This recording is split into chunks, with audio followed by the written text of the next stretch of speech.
The golden rays of the afternoon sun poured generously through the towering windows of JFK International Airport, casting a warm, radiant glow across the expansive terminal. Ryan Thompson strode purposefully alongside his family, the rhythmic clatter of their brightly colored suitcases rolling over the polished floor, blending into the symphony of airport sounds.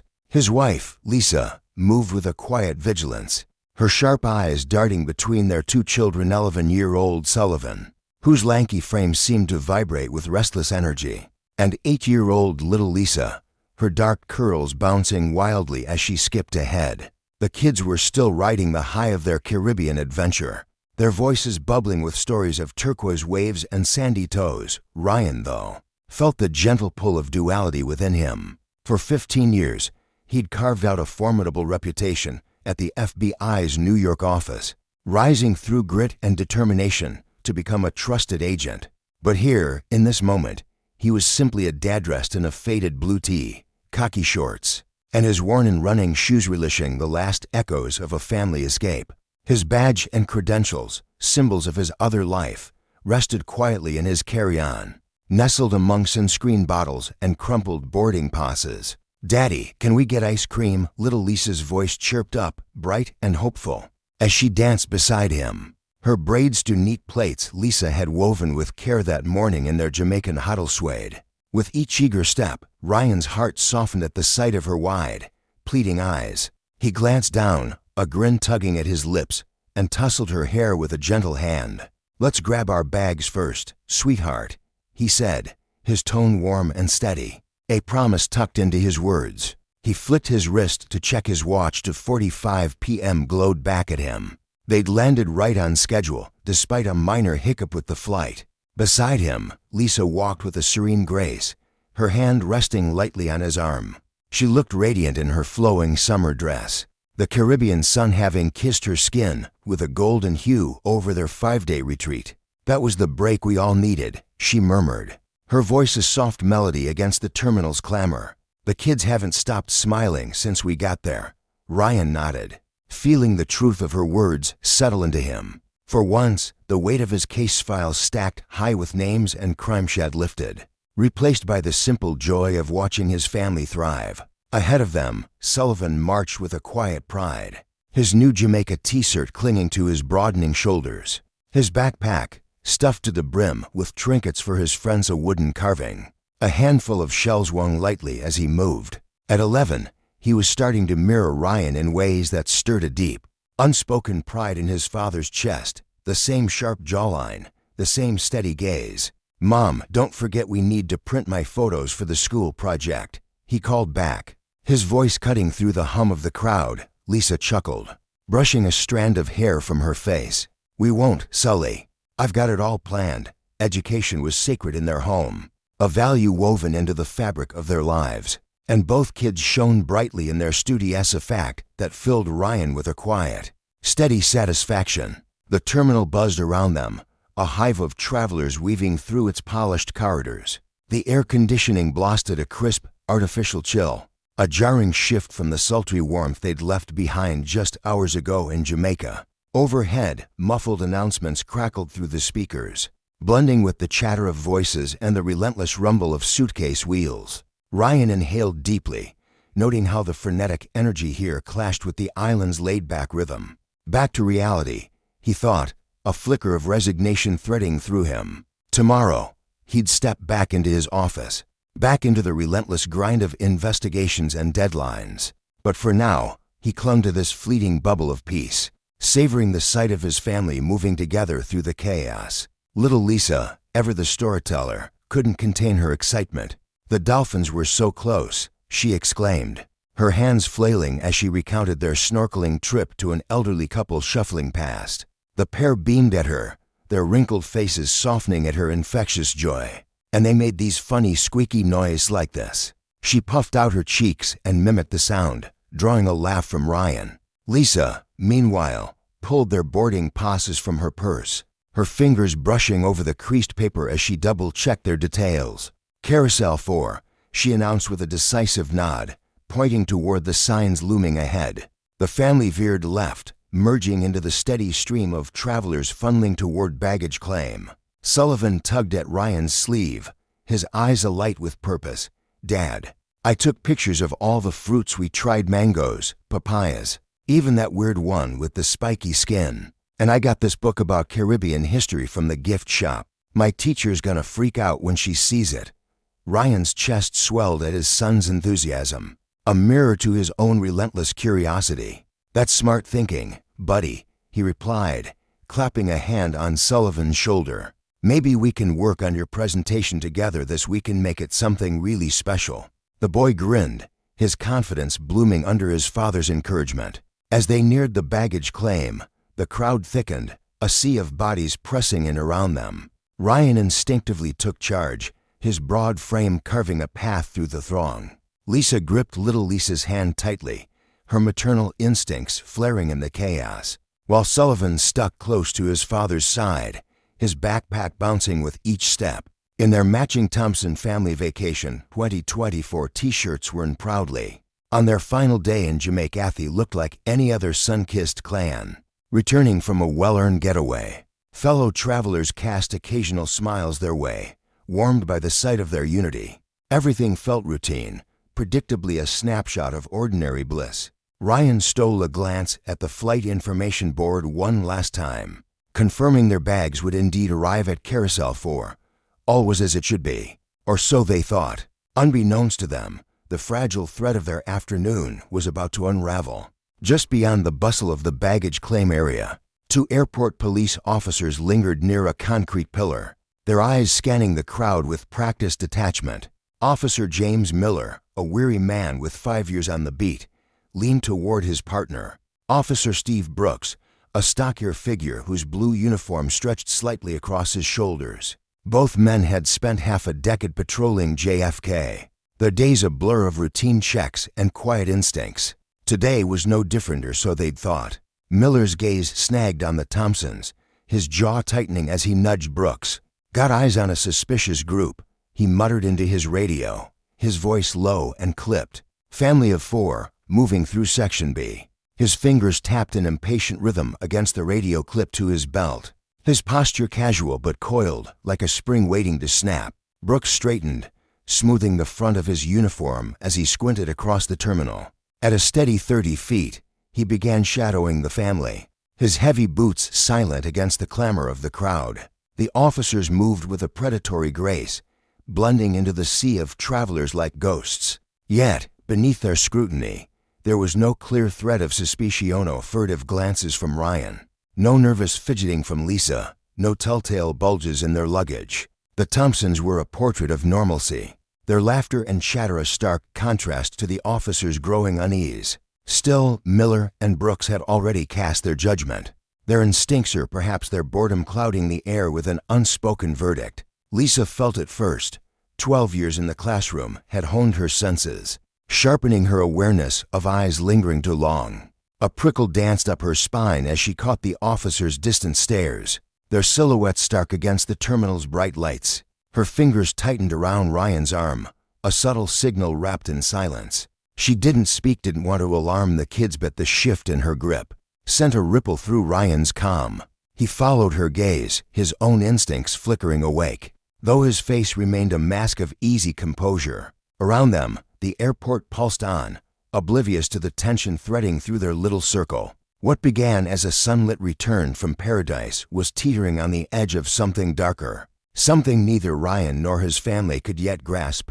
In minutes, their ordinary day would fracture, exposing the raw underbelly of justice misused a lesson in the consequences of power wielded without cause. For the Thompsons, this wasn't just a detour. It was a collision with a truth as old as time, that authority, unchecked, could cast shadows over even the brightest moments, leaving scars that lingered long after the sun had set. The air in the bustling airport terminal hung thick with the hum of conversations, the clatter of rolling suitcases, and the distant echo of flight announcements. Ryan Thompson's sharp senses caught the subtle snap of fingers.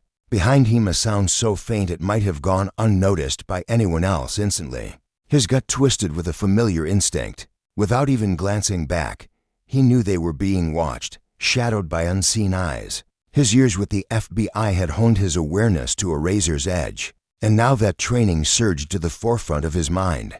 "Sullivan, stay close to Mom," he murmured, his voice low and steady. A calm anchor amid the storm he could feel brewing. He stole a quick glance at the terminal's wide, gleaming windows, catching the distorted reflections of uniformed officers trailing their every step.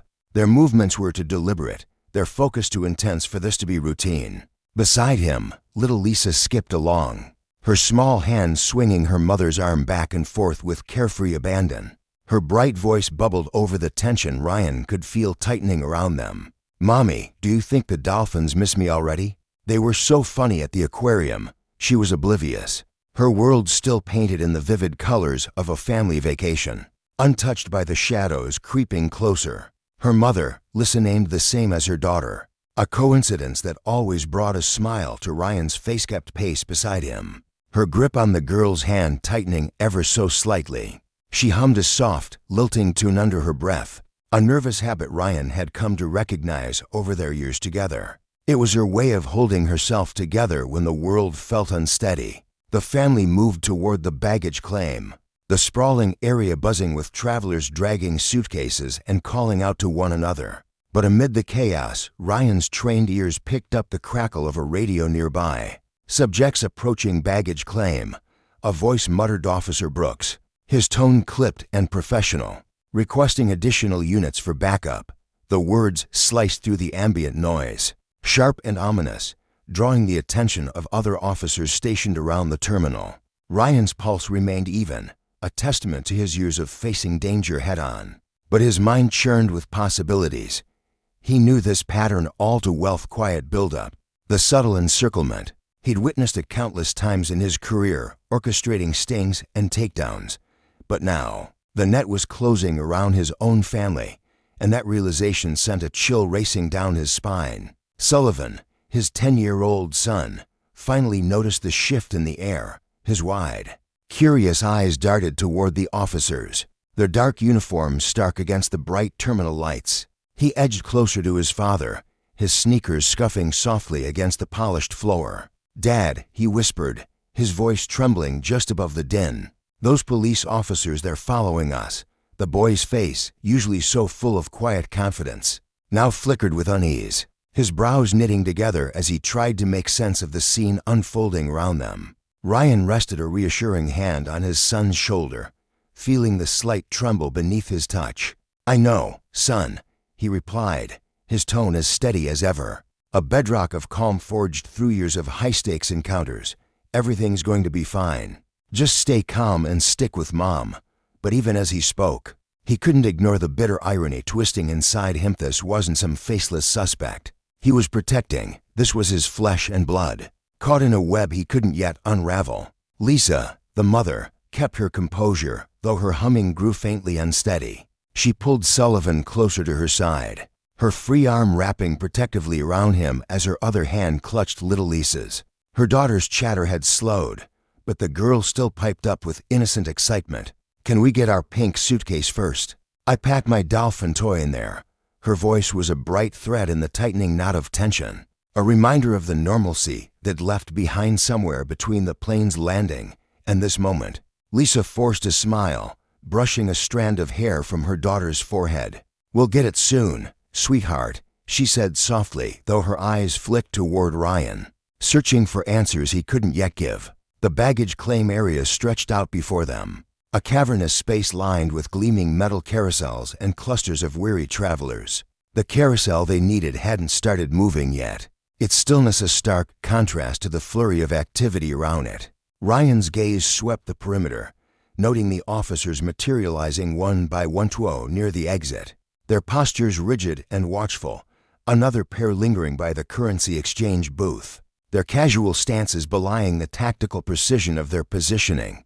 To an untrained eye, it might have seemed like standard airport security, a routine presence in a busy hub. But Ryan saw it for what it was, a carefully laid trap, each officer a piece in a chess game he hadn't agreed to play. Officer Miller's voice crackled over the radio again, sharper this time, laced with urgency. "Subject stopped at Carousel 4. Multiple access points covered." His hand hovered near his holstered weapon, a subtle but deliberate gesture that sent a ripple of awareness through Ryan's nerves. The other travelers began to sense the shift, their movements slowing as curiosity overtook exhaustion. Some edged away from the Thompsons, creating an unnatural bubble of empty space around the family, while others stared outright, phones slipping from pockets and purses. Poised to capture whatever drama might erupt, the air buzzed with whispers, a low hum of speculation that prickled against Ryan's skin. Little Lisa finally felt the change, her chatter about dolphins fading into silence. She pressed herself against her mother's side, her small fingers twisting into the fabric of Lisa's dress. "Mommy, why is everyone looking at us?" she asked, her voice shrinking into a fragile thread, threaded with confusion and a dawning fear. Lisa knelt slightly, stroking her daughter's hair with a tenderness that belied the tremor in her own hands. "It's okay, sweetheart," she said, forcing a brightness into her tone. "We're just waiting for our bags." But the slight quiver in her voice betrayed her, a crack in the facade she was desperately trying to maintain. Little Lisa tilted her head, her wide eyes searching her mother's face for reassurance, but finding only shadows. Ryan stood tall, his posture relaxed yet coiled with readiness, a paradox honed by years of navigating danger. He'd faced down armed suspects, infiltrated criminal networks, and stared into the abyss of human cruelty without flinching. But this was different. This wasn't about him as an agent. This was about his family, exposed and vulnerable under the harsh fluorescent lights of a crowded terminal. He could feel the weight of his FBI credentials tucked into his bag, a tangible link to the authority he'd wielded for decades. Yet reaching for them now, he knew, would only fan the flames of this escalating standoff. Justice, he'd always believed, was a shield for the innocent, but what happened when those meant to uphold it turned it into a weapon? The carousel's warning buzzer blared, a harsh, grating sound that jolted the crowd. Bags would soon tumble onto the belt, but no one in that moment cared about luggage. The stage was set, the tension a living thing pulsing through the terminal. Officer Miller and Officer Brooks moved in, their boots striking the floor with a rhythmic thud that echoed like a drumbeat. They approached from opposite angles, a pincer movement designed to corner the family. Behind them, more officers tightened the circle, their faces a mix of stern resolve and quiet uncertainty. Officer Brooks, a weary man with sharp eyes and a perpetual scowl, carried himself with an aggression that seemed personal, his shoulders squared as if bracing for a fight. Miller, broader and more seasoned, exuded a cold authority, his every step measured but unyielding. "Excuse me, sir," Miller called out, his voice cutting through the murmur of the crowd like a blade. "We need to see some identification." His hand lingered near his weapon, a silent threat that drew gasps from the onlookers now openly watching. Ryan turned slowly, his movements deliberate, telegraphing calm even as his son pressed tighter against his leg. Trembling like a leaf caught in a storm, little Lisa had gone still, her small frame clinging to her mother, her face a mask of bewilderment and fear. "May I ask what this is about?" Ryan replied, his tone even, professional, drawing on the well of composure that had carried him through 1,000 confrontations. His hands remained visible, palms open, a gesture of peace he knew could mean the difference between de-escalation and disaster. Officer Brooks stepped closer, his stance bristling with hostility. "We've received reports of suspicious behavior," he snapped, his eyes narrowing as he sized up the family. "We need identification from all of Utraville documents too." The lie hung heavy in the air, and Ryan's jaw tightened. There had been no reports, no credible threat, just a flimsy pretext to justify this overreach. Lisa straightened, her teacher's voice rising with a quiet strength. "We're just returning from a family vacation," she said, her words steady despite the fear flickering in her chest. "Our children are getting scared." "Is there a specific reason we're being stopped?" She drew Sullivan and little Lisa closer, her arms a fragile barrier against the encroaching officers. The crowd thickened, travelers pausing mid-step to gawk at the unfolding scene. Phones flashed, capturing every tense exchange, while whispers rippled through the onlookers. Some shook their heads, their faces darkening with disapproval as they recognized the injustice playing out. Before them, an innocent family ensnared by power wielded without cause. Officer Miller's expression hardened. "Ma'am, please step back," he ordered, his tone sharpening. "Sir, we need those documents now." The demand carried a weight that silenced the air, and little Lisa's soft sobs broke through, her face buried in her mother's dress. "Mommy, what's happening? Why are they angry at us?" Her voice cracked, a heartbreaking sound that pierced the crowd, drawing sympathetic murmurs from those closest. Ryan's mind raced, weighing every option, every outcome. He'd spent his life upholding the law, believing in its power to protect.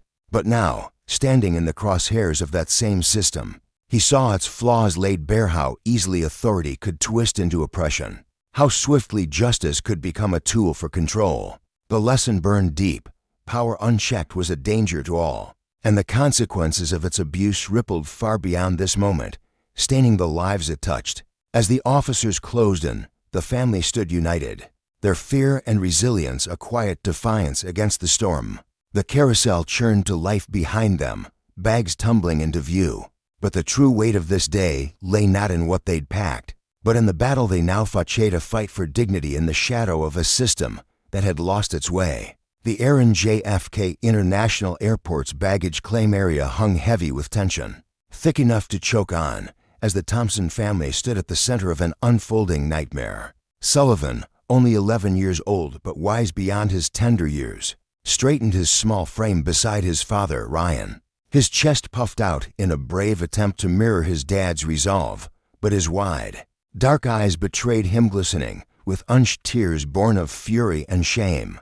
He hadn't done anything wrong, not a single thing, and yet here he was, trapped in this suffocating circle of uniforms and cold stares. "We didn't do anything," he murmured, his voice so faint it barely broke through the hum of the carousel behind them. His words trembled, fragile as a whisper carried away by the wind, but they sliced into Ryan's heart all the same. "It's okay, son," Ryan replied, his tone steady yet laced with a quiet storm, his jaw clenched tight, a dam holding back the torrent of rage threatening to spill over. He'd seen this scene play out countless times before, too many, but always from the other side. As the federal agent unraveling the chaos, not the man caught in its crosshairs. Around them, the officers had fanned out, their boots scuffing the polished floor as they formed an unyielding ring around the family. The colorful whirl of carousel spun on relentlessly, a mocking backdrop to their plight. Suitcase bright reds, blues, and yellow stumbled past,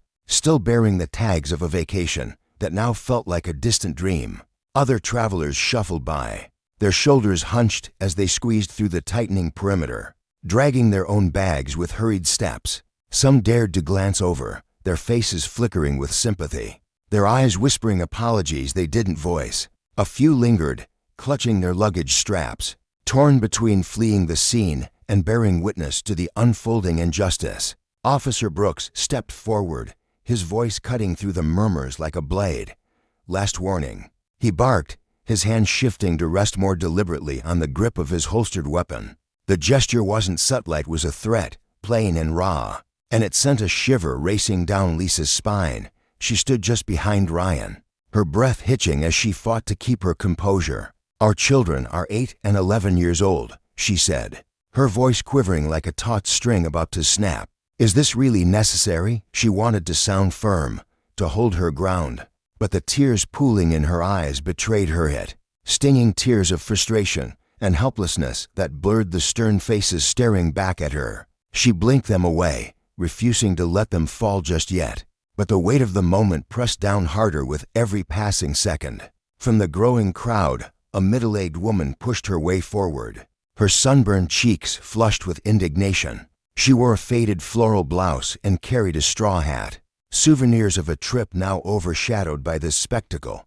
"This is ridiculous," she exclaimed, her voice sharp enough to pierce the tension. "They're clearly just a family coming back from vacation. Look at their matching shirts. For heaven's sake." The Thompsons' bright teal tees, emblazoned with Family Adventure 2025, stood out like a beacon of innocence against the grim tableau. The woman waved a hand toward them, as if the evidence of their harmlessness was plain for all to see. But the officers barely spared her a glance. With a dismissive flick of his wrist, Officer Brooks motioned her back, and the perimeter widened further, isolating the Thompsons even more. Ryan's mind raced, his years of FBI training clashing with the primal instincts of a father desperate to shield his family. He could feel the weight of his credentials tucked inside his bag, just a few feet away on the Carousel lifeline, tantalizingly close yet impossibly out of reach. One wrong move, one twitch too fast, and this powder keg could explode. He drew a slow, deliberate breath, forcing his voice to remain even. "I'm going to reach for my wallet," he announced, projecting each syllable with crystalline clarity so every officer could hear. "It's in my back pocket." I'm moving slowly. His hands hovered in the air, palms open, telegraphing every intention. He knew the stakes, knew how quickly a misunderstanding could turn deadly, and the air grew denser. Every onlooker holding their breath. Lisa's quiet sobs broke the silence, swelling into a raw, aching sound that clawed at Ryan's resolve. She pressed a trembling hand to her mouth, her other arm wrapped protectively around 8-year-old Emily, who clung to her mother's side with wide, terrified eyes. Sullivan stood stock still beside them, his small fists balled at his sides, his gaze darting between the officers and his father. The boy's anger simmered beneath his fear, a molten core ready to erupt, but he held it in, his rigid stance a silent plea for this to end. Lisa's tears finally spilled over, streaking down her cheeks as she watched Ryan with a mixture of dread and hope, her heart pounding so fiercely she could feel it in her throat.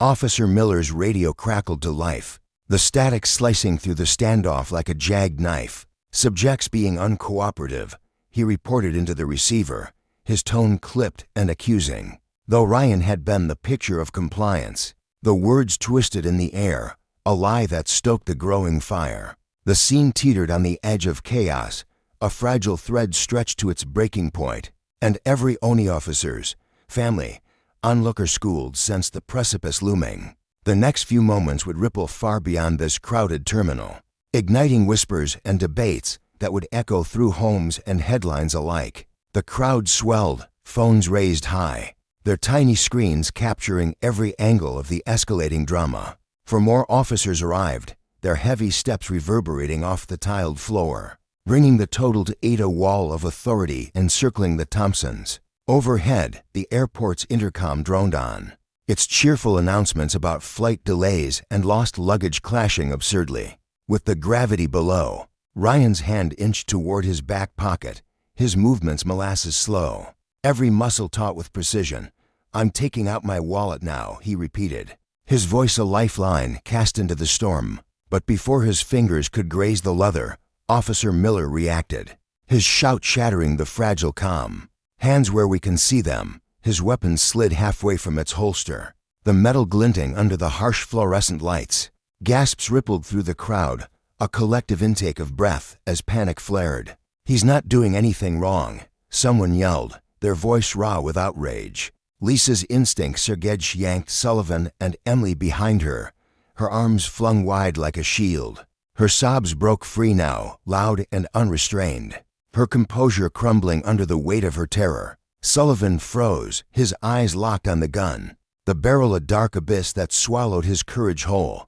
"Please," Lisa begged, her voice cracking into a desperate wail, "not in front of our children." The crowd grew louder, a chorus of dissent rising like a tide.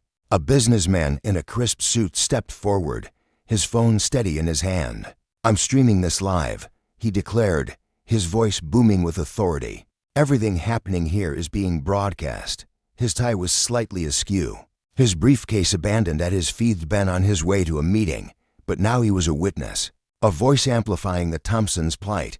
Officer Brooks advanced on Ryan, his face a mask of taut nerves. "Sir, turn around and place your hands against the wall," he ordered, the command bouncing off the terminal's high ceilings. Travelers froze mid-step, their eyes wide, drawn into the vortex of the confrontation. Ryan's training roared in his ear: "Stake control, de-escalate, assert authority," but his children's ragged breaths behind him anchored him to restraint. He could hear Lisa's cries, Sullivan's quick gasps, Emily's whimpers muffled against her mother's side. This wasn't just about him anymore. Every choice he made would etch itself into his kids' understanding of justice, of power, of the world they'd inherit. "My identification is in my wallet," he said, his calm a thin veneer over the fury churning inside. "If you'll allow me to reach for it." "Turn around now," Officer Miller cut in, his gun fully drawn, the barrel steady and unyielding.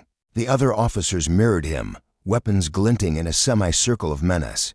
Lisa's voice soared above the din, sharp and piercing. "He's trying to show you his ID. What more do you want?" Her words carried the weight of a lifetime of whispered warnings to her children, of bracing for moments just like this, a fear too many black parents knew intimately. The carousel spun on, its cheerful chaos a cruel contrast to the unraveling scene. The family's vacation bags circling endlessly untouched. A female officer approached Lisa, her hand resting on her own weapon, her expression unreadable behind a mask of duty. "Mum, step away from him with the children," she commanded, her voice firm but edged with unease. Lisa planted her feet, her arms stretching wider, a fierce maternal wall. "I will not move," she declared, her voice rising from the ashes of her tears, strong and unbroken. "These are our children, and you're traumatizing them for no reason." The crowd erupted, voices overlapping in a swell of protest. "Shame on you," someone shouted from above, their words raining down from the upper levels where more onlookers leaned over railings, their faces a gallery of shock and anger. Ryan felt the tipping point closing in, a razor's edge between calm and catastrophe. One wrong move by him, by the officers, by anyone, and the consequences would be irrevocable. Justice hung in the balance, fragile and flawed, while the specter of power loomed large. Its misuse a lesson carved into this moment for all to see. The carousel whirred on, a relentless witness to a family's unraveling, and the world watched, breath held, as the next move loomed imminent. The air in JFK's baggage claim area hung thick with tension, a suffocating weight that pressed down on everyone within its reach. Ryan Thompson stood motionless, his broad shoulders squared. Though every muscle in his body screamed with the urge to act, he could feel the familiar heft of his FBI credentials tucked inside the carry-on bag. Just a few feet away, resting innocently atop a neatly folded jacket, that small leather case held the power to unravel this nightmare. Yet reaching for it now felt like stepping into a minefield on wrong move, and everything could explode. The terminal, usually a chaotic symphony of rolling suitcases and hurried voices, had fallen into an eerie stillness, broken only by the mechanical hum of the baggage carousel and the gut-wrenching sound of his daughter Lisa's sobs echoing off the tiled floors. "Listen carefully," Ryan said, his voice cutting through the silence like a blade honed by 15 years of federal law enforcement. It carried a quiet thunder, a resonance that vibrated with authority he'd earned through countless high-stakes operations. The officers surrounding him, their hands hovering over holstered weapons, had no inkling of who he truly was. "I'm going to reach for my wallet, and I'm going to show you something that will end this right now." His words were deliberate, each syllable laced with a steely calm that belied the storm raging within him. Officer Miller, a weary man with sharp features and a trigger finger that twitched too eagerly, narrowed his eyes. "Last warning," he barked, his voice taut with suspicion. "Hands on the wall, or we'll consider you a threat." His pistol remained trained on Ryan, the barrel steady, but his posture betraying a flicker of unease. Around them, the crowd of traveler shundards strong stood frozen, their smartphones raised like a forest of unblinking eyes, capturing every second of this unfolding drama. The scene was a tableau of modern injustice, a raw display of racial profiling laid bare under the harsh fluorescent lights. Amid the chaos, a small voice broke through, fragile yet piercing. "My dad's a good person," Sullivan pleaded, his 11-year-old frame trembling as tears streaked down his cheeks. "Please stop pointing guns at him." The boy's courage shone brighter than his years, a desperate beacon of innocence cutting through the suffocating tension. His words hung in the air, heavy with truth, and for a fleeting moment, they seemed to crack the armor of the officer's resolve. Several exchanged glances, their expressions flickering with doubt. Even the most hardened among them, Officer Brooks, a burly figure with a perpetual scowl, shifted uncomfortably. The sight of a child's anguish in front of so many witnesses gnawing at whatever conscience he still possessed. Ryan's mind raced, his thoughts a whirlwind of fury and calculation. He could feel the heat of his own anger simmering beneath his skin. A controlled blaze fueled by the sight of his familia's wife Lisa clutching their children. Her face a mask of terror and defiance caught in this unjust crossfire. But he was no stranger to pressure. Years of staring down criminals and navigating life or death decisions had forged an unshakable clarity within him. With a deep breath, he made his choice. His voice rose, resonant and unshakable, carrying the weight of a revelation that would shift the ground beneath everyone's feet. My name is Supervisory Special Agent Ryan Thompson of the Federal Bureau of Investigation. And this stops now. The words reverberated through the terminal, each one landing like a hammer strike. Time seemed to halt. The world suspended in a breathless pause as the officers' faces twisted with confusion and dawning realization. Ryan repeated himself, slower this time, savoring the authority in every syllable. Supervisory Special Agent Ryan Thompson, Federal Bureau of Investigation. He watched the shift in their ICE Officer Miller's bravado faltering. Officer Brooks' stance softening as the gravity of his identity sank in. "I'm going to reach for my credentials now," he announced, his tone a blend of command and warning. "Seasoned by years of wielding federal power, they're in my carry-on bag." He moved with the precision of a man who knew every gesture was being dissected. His hands, steady despite the pounding of his heart, reached for the bag. 8 pairs of police eyes tracked him, their weapons still drawn, but their confidence visibly fraying. Officer Miller's face drained of color, his pistol wavering slightly as doubt crept in. Officer Brooks took a hesitant step back, his broad frame tensing as if bracing for the fallout. The air crackled with a new kind of tension, not of imminent violence, but of a reckoning looming on the horizon. "Sir, don't," Officer Miller started, his voice cracking under the strain. But Ryan silenced him with a tone that brooked no argument. A timber forged in interrogation rooms and courtrooms. "Officer Mallory can see your name tag clearly, and Officer Brooks, and every other officer here. I want you to remember something." He paused, letting his gaze sweep over them. "A predator sizing up its prey. Your actions today are being recorded by at least 50 witnesses."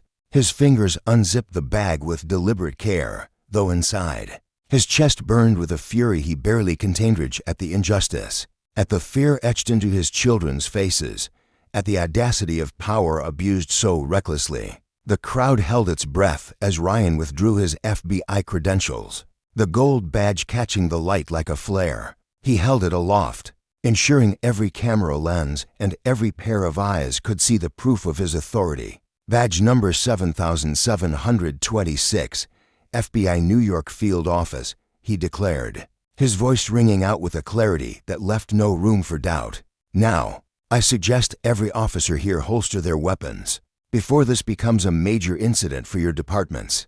The shift was instantaneous. Vanished into holsters with a speed that bordered on panic. Officer Miller's ashen face betrayed his spiraling dread, while Officer Brooks stumbled back, nearly toppling a stack of suitcases in his retreat. Lisa, still cradling Sullivan and their younger daughter, straightened her spine. Her tears had dried, replaced by a fierce pride that radiated from her like a shield. She'd seen Ryan in action before, quiet moments of strength at home, but never like this. Never commanding a room with such raw power. Sullivan, his small hand clutching her sleeve, wiped his eyes and let a tentative smile break through his fear. His father, the man he'd always admired in the abstract, was now a towering figure of justice, bending the world to his will. "You had no idea who I was," Ryan continued, his voice slicing through the stunned silence. "So you assumed the worst. You drew weapons on an innocent family. You traumatized my children, and it's all on video." He gestured to the sea of phones, their lenses still trained on the scene, capturing every damning detail. A female officer, who moments earlier had barked threats at Lisa, opened her mouth to protest. "We received reports," she began, but Ryan cut her off with a sharpness that could shatter glass. "No, there were no reports. I'm a federal agent, and lie to me. This was profiling. Plain and simple, and now the world will see it." The terminal's head of security, a harried man in a rumpled suit, burst onto the scene, his face flushed with urgency. "Agent Thompson," he called, recognizing Ryan from past interagency briefings. "I just heard this is completely unacceptable." Ryan turned to him, his expression a mask of resolve tempered by the promise of consequences. "Yes, it is," he agreed, his voice now a low rumble, heavy with the weight of what was to come. "And we're going to address it thoroughly."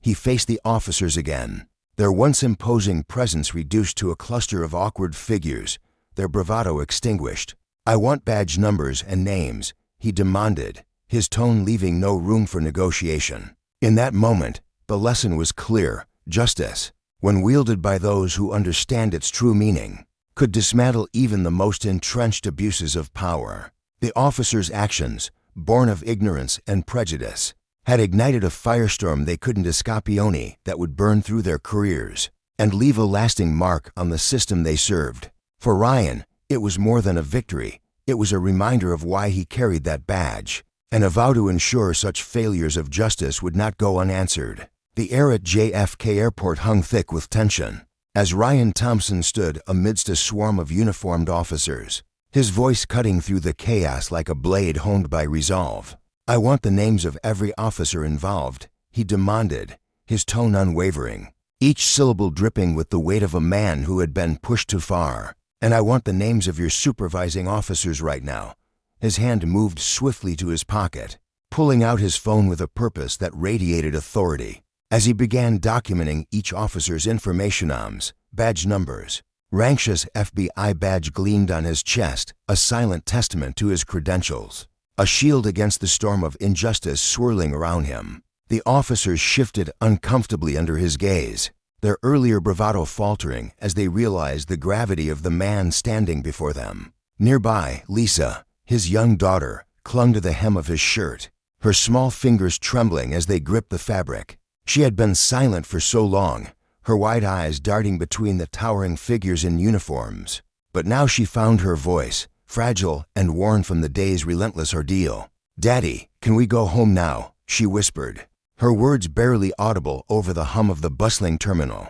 Exhaustion weighed heavily on her slight frame. The hours of fear and confusion had drained her spirit, leaving her voice a faint echo of the vibrant child she'd been that morning. Ryan's heart clenched at the sound. Without hesitation, he bent down and scooped her into his arms, cradling her close against his chest. The simple act of father soothing his frightened daughter drew every eye in the vicinity. Travelers paused mid-stride, security guards lowered their radios, and even the officers he'd been confronting softened for a fleeting moment. It was a raw, human scene amidst the cold machinery of authority. A stark reminder that beneath Ryan's badge and steely determination beat the heart of a family man who had been unjustly targeted, his children forced to witness the humiliating spectacle. A new voice broke through the murmur of the crowd, crisp and familiar. "Sir," it called, and Ryan turned to see Agent Daniel Carter, a colleague from the New York FBI office, striding toward him. Daniel's suit was slightly rumpled, his brow creased with urgency. But his presence brought a wave of relief to Ryan's tense shoulders. "The Bureau sent me as soon as we got word," Daniel said, his tone clipped but reassuring. "We've got a full team on the way ready to take statements, collect evidence, everything we need to lock this down." His words were a lifeline, pulling Ryan from the brink of despair into the promise of action. Behind him, the airport's director, Mr. Harold Grayson, appeared, his polished shoes clicking against the tiled floor with a nervous rhythm. His face was flushed, his tie askew, and his eyes darted around as if searching for an escape from the mess unfolding before him. "Agent Thompson," he began, his voice thick with forced sincerity, "on behalf of the entire airport authority, I want to express our deepest—" "Save it," Ryan snapped, cutting him off with a sharpness that silenced the director mid-sentence. He tightened his hold on Lisa, her small body pressed against his as if she were his anchor in the storm. "I don't want your apologies. I want action. I want change, Israel. Concrete change so no other family has to endure what mine just did." His words carried a quiet fury, tempered by the exhaustion of a man who had fought too hard for too long that day. Beside him, Sullivan, his son, stepped closer, his own vacation T-shirt a bright splash of color against the sea of gray suits, and dark uniform mirroring Lisa's and Ryan's. Together, the three of them formed a tight, unyielding unit, a family standing defiant in the eye of chaos.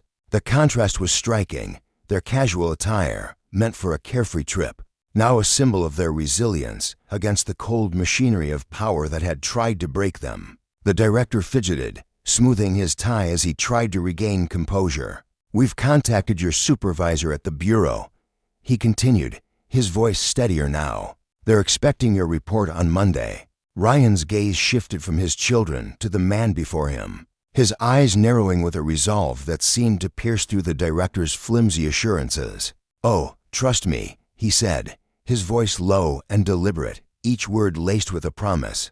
"This report will be the most thorough I've ever written, because this isn't just about what happened to us today. It's about making damn sure it never happens to anyone else outside." The afternoon sun dipped lower, casting long shadows through the terminal's towering windows. The day was fading, but for Ryan and his family, it marked not an end, but a beginning to spark, igniting a fire that would soon spread far beyond the confines of that airport. 3 days later, Ryan sat in his FBI office, the weight of the incident still pressing down on him like an unyielding fog.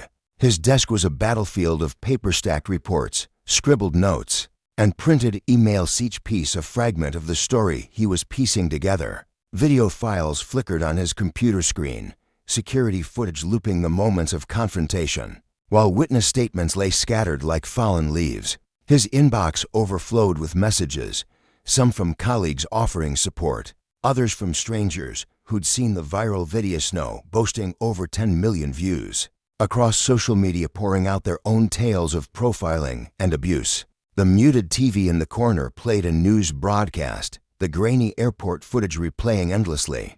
His family's struggle now a national symbol of resistance against systemic injustice. "Agent Thompson," his secretary's voice crackled through the intercom, pulling him from his thoughts. "The Civil Rights Division chief is here to see you." Ryan straightened his tie with a quick tug, his fingers brushing against the fabric as he cleared a small space amidst the chaos of his desk. He'd been expecting this visit, though the anticipation did little to ease the knot in his stomach. Director Patricia Chen entered, her arms laden with her own stack of files, her expression a blend of warmth and steely determination. "Ryan," she greeted, setting the files down with a soft thud. "This case seat's blown up. National attention doesn't even cover it. Have you seen the morning news?" He nodded toward the TV, where pundits debated and headlines scrolled. "FBI agent's family targeted at Jeff racial profiling sparks outrage." "My son's school principal called this morning," Ryan said, rubbing his tired eyes with a weary hand. "The kids 11-year-olds are organizing a peaceful protest against police profiling." Sullivan's trauma sparked something, a movement right there in his middle school. Patricia settled into the chair across from him, spreading documents across the desk like a map of their fight ahead. "We've got over 300 emails already," she said, her voice steady but laced with awe. "People sharing their own stories from JFK, from other airports, from everywhere. Your incident broke the dam. They're finally speaking up." The investigation was a juggernaut now, moving faster than anyone had anticipated. 8 officers, including veterans Miller and Brooks, had been suspended, their badges stripped pending review. Airport security protocols faced a relentless audit, and the police department scrambled to launch its own internal probe, desperate to salvage its reputation. Ryan's phone buzzed, a text from Lisa lighting up the screen. "Just finished another interview, big news network this time." The interviewer cried when I talked about being scared of the police now. "It's not just us, Dad, it's every family." Her words hit him like a punch, a mix of pride and sorrow swelling in his chest. "Federal charges are coming," Patricia announced, tapping a finger on a thick dossier. "The evidence is ironclad security footage, witness statements, their own radio chatter. It's textbook racial profiling, and it's going to stick." Before Ryan could respond, a sharp knock interrupted them. Agent Rodriguez, his team leader, poked his head in, his dark eyes gleaming with urgency. "Sir, the Airport Authority Board is ready for your video call. They're voting on your security proposals right now." Ryan swiveled to his computer, the screen filling with the stern faces of board members, their ties crisp and their expressions a mix of unease and resolve. His proposal was a fortress of reform: mandatory anti-bias training for all staff, New oversight committees to monitor compliance, body cameras for every airport officer, and regular civil rights audits to root out corruption. The board chairman, a gray-haired man with a gravelly voice, leaned toward his camera. Agent Thompson, your experience sites opened our eyes. We've reviewed your proposals, and we're greenlighting every single one, effective immediately. As Ryan hashed out implementation details with the board, his email chimed with a flood of new messages. Civil rights groups wanted him to keynote their rallies. Police departments sought his expertise to overhaul their training. Universities begged for guest lectures on law enforcement reform. During a brief pause, his phone rang. Lisa again. "Dad, my teacher used our story in social studies today," she said, her voice bright with a mix of disbelief and hope. "They're talking about civil rights, modern profiling, all of it." Sullivan raised his hand and told the whole class what happened. "He's turning his fear into something big." Ryan leaned back in his chair, the weight of the day settling over him not as a burden now, but as a mantle of purpose. Justice, he realized, wasn't just a verdict or a policy change.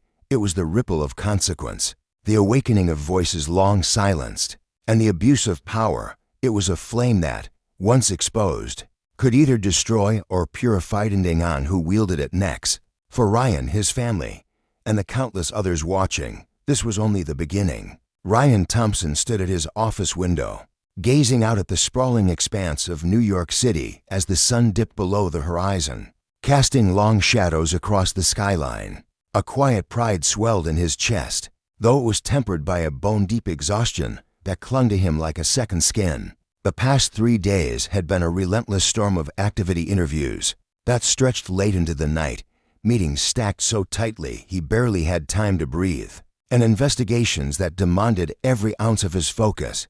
Yet, despite the weariness weighing on his shoulders, he felt a fire burning within him. This momentum, this chaotic swirl of effort, was the key to something monumental. It wasn't just about pushing forward. It was about carving a path to real, lasting change. Director Chen sat across from him, her sharp eyes glinting with determination as she slid another document across his cluttered desk. "The FBI director is serious about this," she said, her voice steady and commanding. "They're setting up a new task force only dedicated entirely to rooting out and preventing racial profiling in transportation hubs across the country. And Ryan, they want you to take the lead." Her words hung in the air, heavy with possibility. Ryan's gaze drifted to the family photo perched on the edge of his desk, a snapshot frozen in time from their vacation just days before everything had unraveled. There they were, Haim, Lisa, Sully vansmilling under a bright sun, their faces alight with a carefree joy that now felt like a distant memory. They'd been so blissfully unaware of the storm that was about to crash into their lives.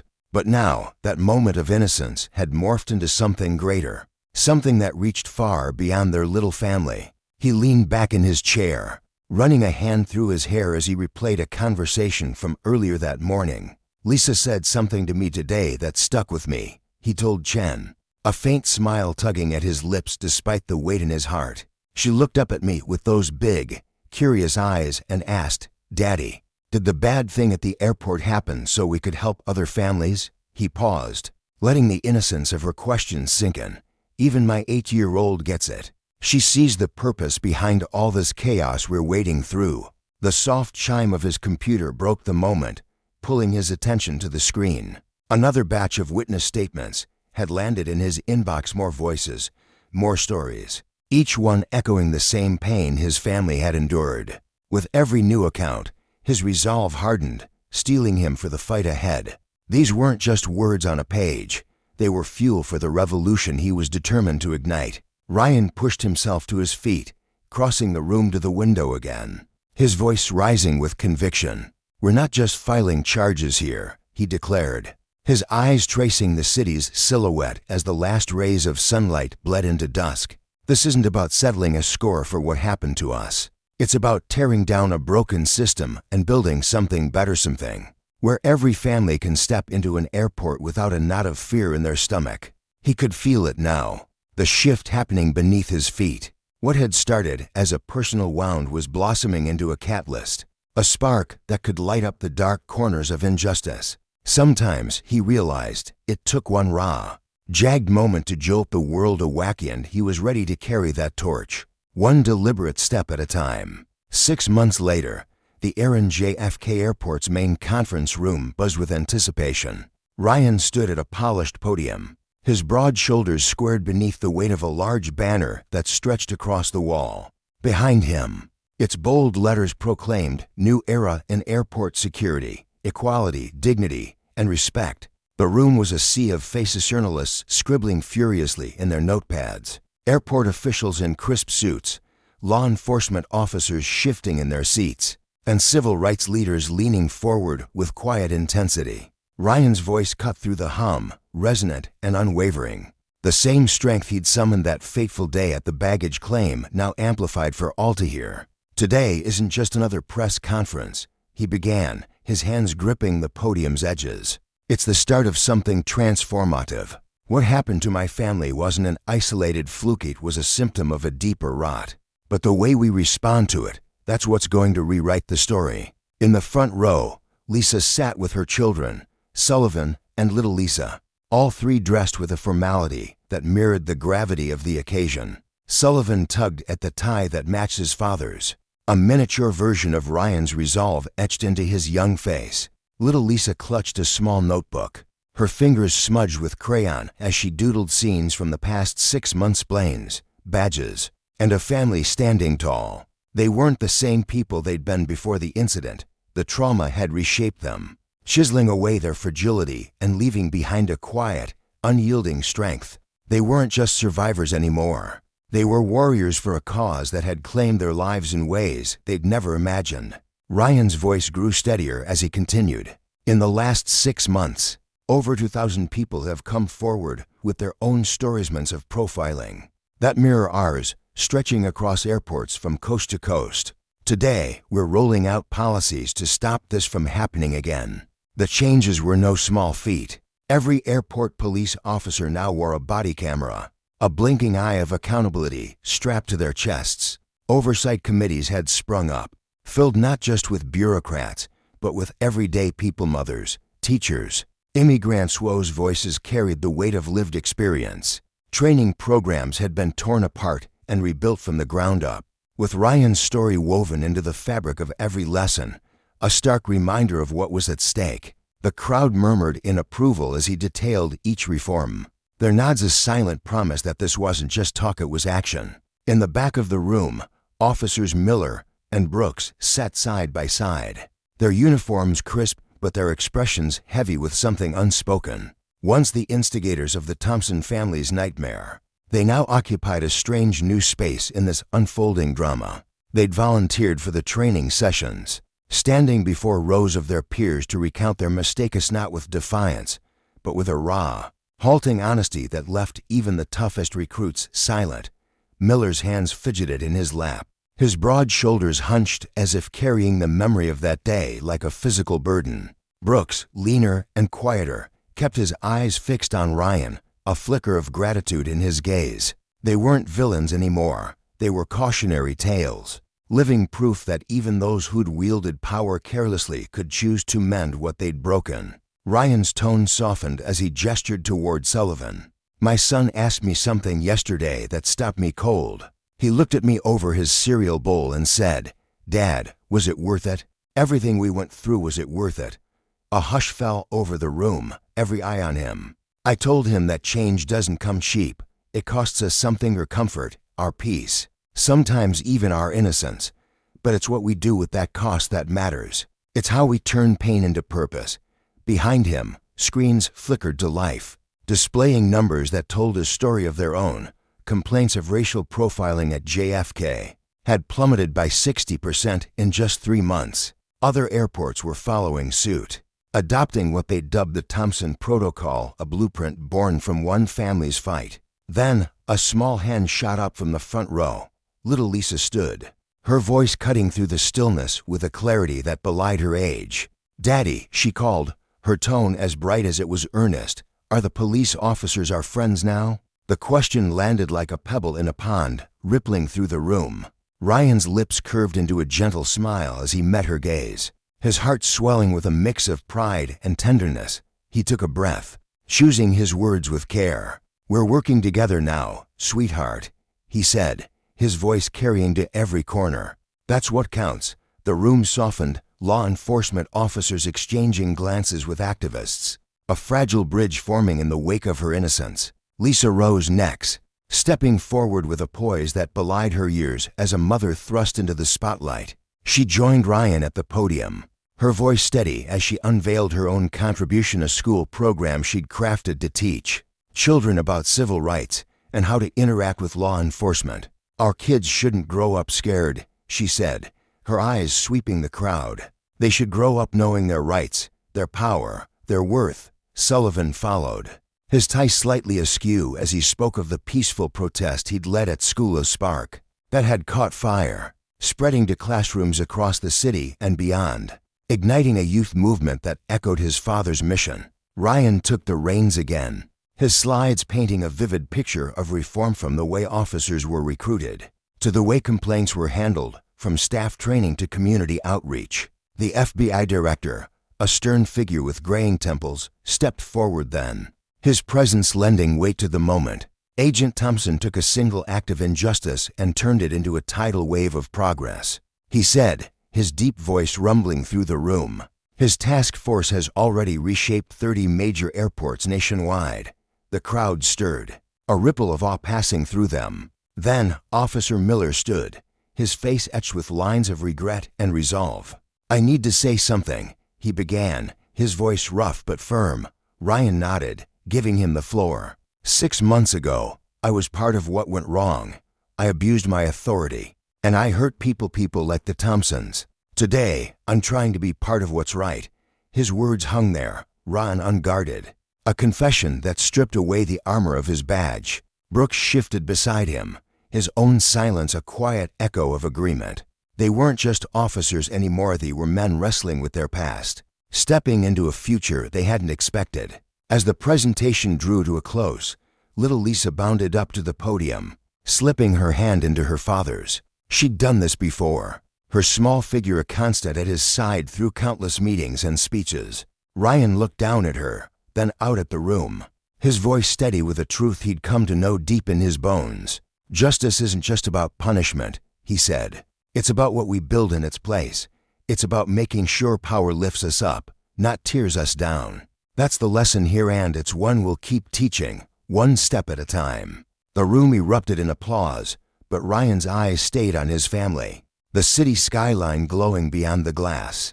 This was their legacy now, a world remade, not just for them, but for everyone who'd ever felt the sting of misused authority. The air in the main conference room at JFK Airport buzzed with anticipation, a palpable energy weaving through the crowd like an electric current. 6 months had passed since that fateful day at baggage claim, a moment that had once left Ryan Thompson trembling with frustration and fear, his family caught in the crosshairs of an unjust encounter. Now, he stood tall at a polished wooden podium, his broad shoulders squared against a backdrop that spoke of hope and transformation. A massive banner stretched across the wall behind him, its bold letters proclaiming, "New era in airport security, equality, dignity, and respect." The words seemed to glow under the bright lights, a beacon for the diverse sea of faces before him, journalists scribbling furiously, airport officials adjusting their ties, law enforcement officers shifting in their seats, and civil rights leaders leaning forward with quiet intensity. Ryan's voice rang out, steady and resonant, cutting through the hum of the room like a blade tempered by resolve.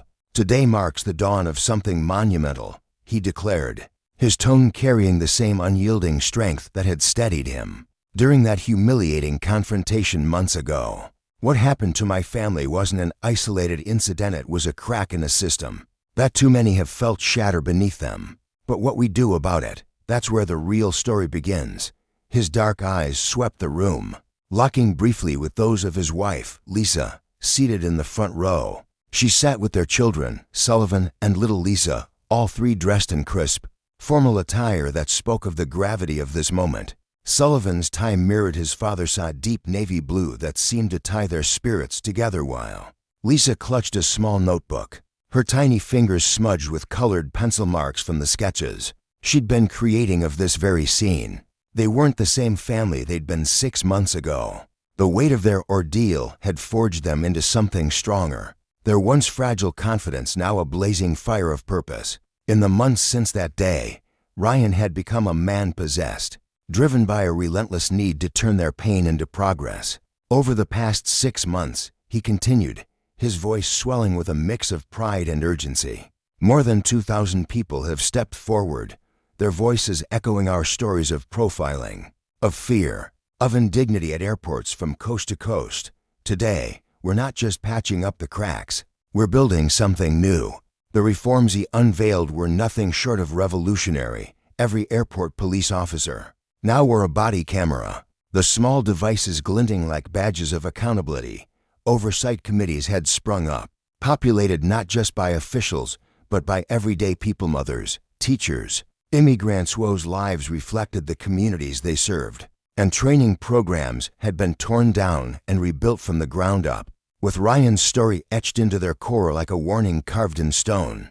The room stirred with murmurs of approval, a ripple of hope spreading outward. At the back of the room, two figures sat in uneasy silence, Officers Miller and Brooks, the very men whose actions had sparked this wildfire of change. Their faces were taut, lined with the weight of their past decisions. But they weren't here as adversaries. They'd become reluctant partners in this fight, their own shame transformed into a tool for redemption. Miller, a stocky man with graying hair, kept his hands clasped tightly in his lap, his knuckles whitening as he listened. Brooks, younger and wearier, stared at the floor, his jaw tight, as if wrestling with the memory of that day. They'd taken to the training sessions with a fervor that surprised even themselves, sharing their missteps with raw honesty, their voices trembling as they cautioned new recruits, "Don't let this be you."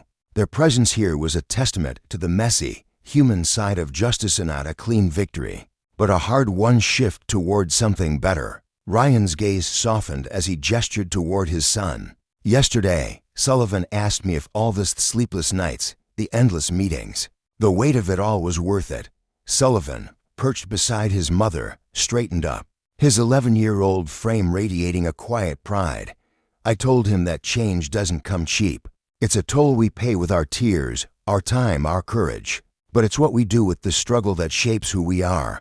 Behind Ryan, massive screens flickered to life, displaying numbers that told a story of their own.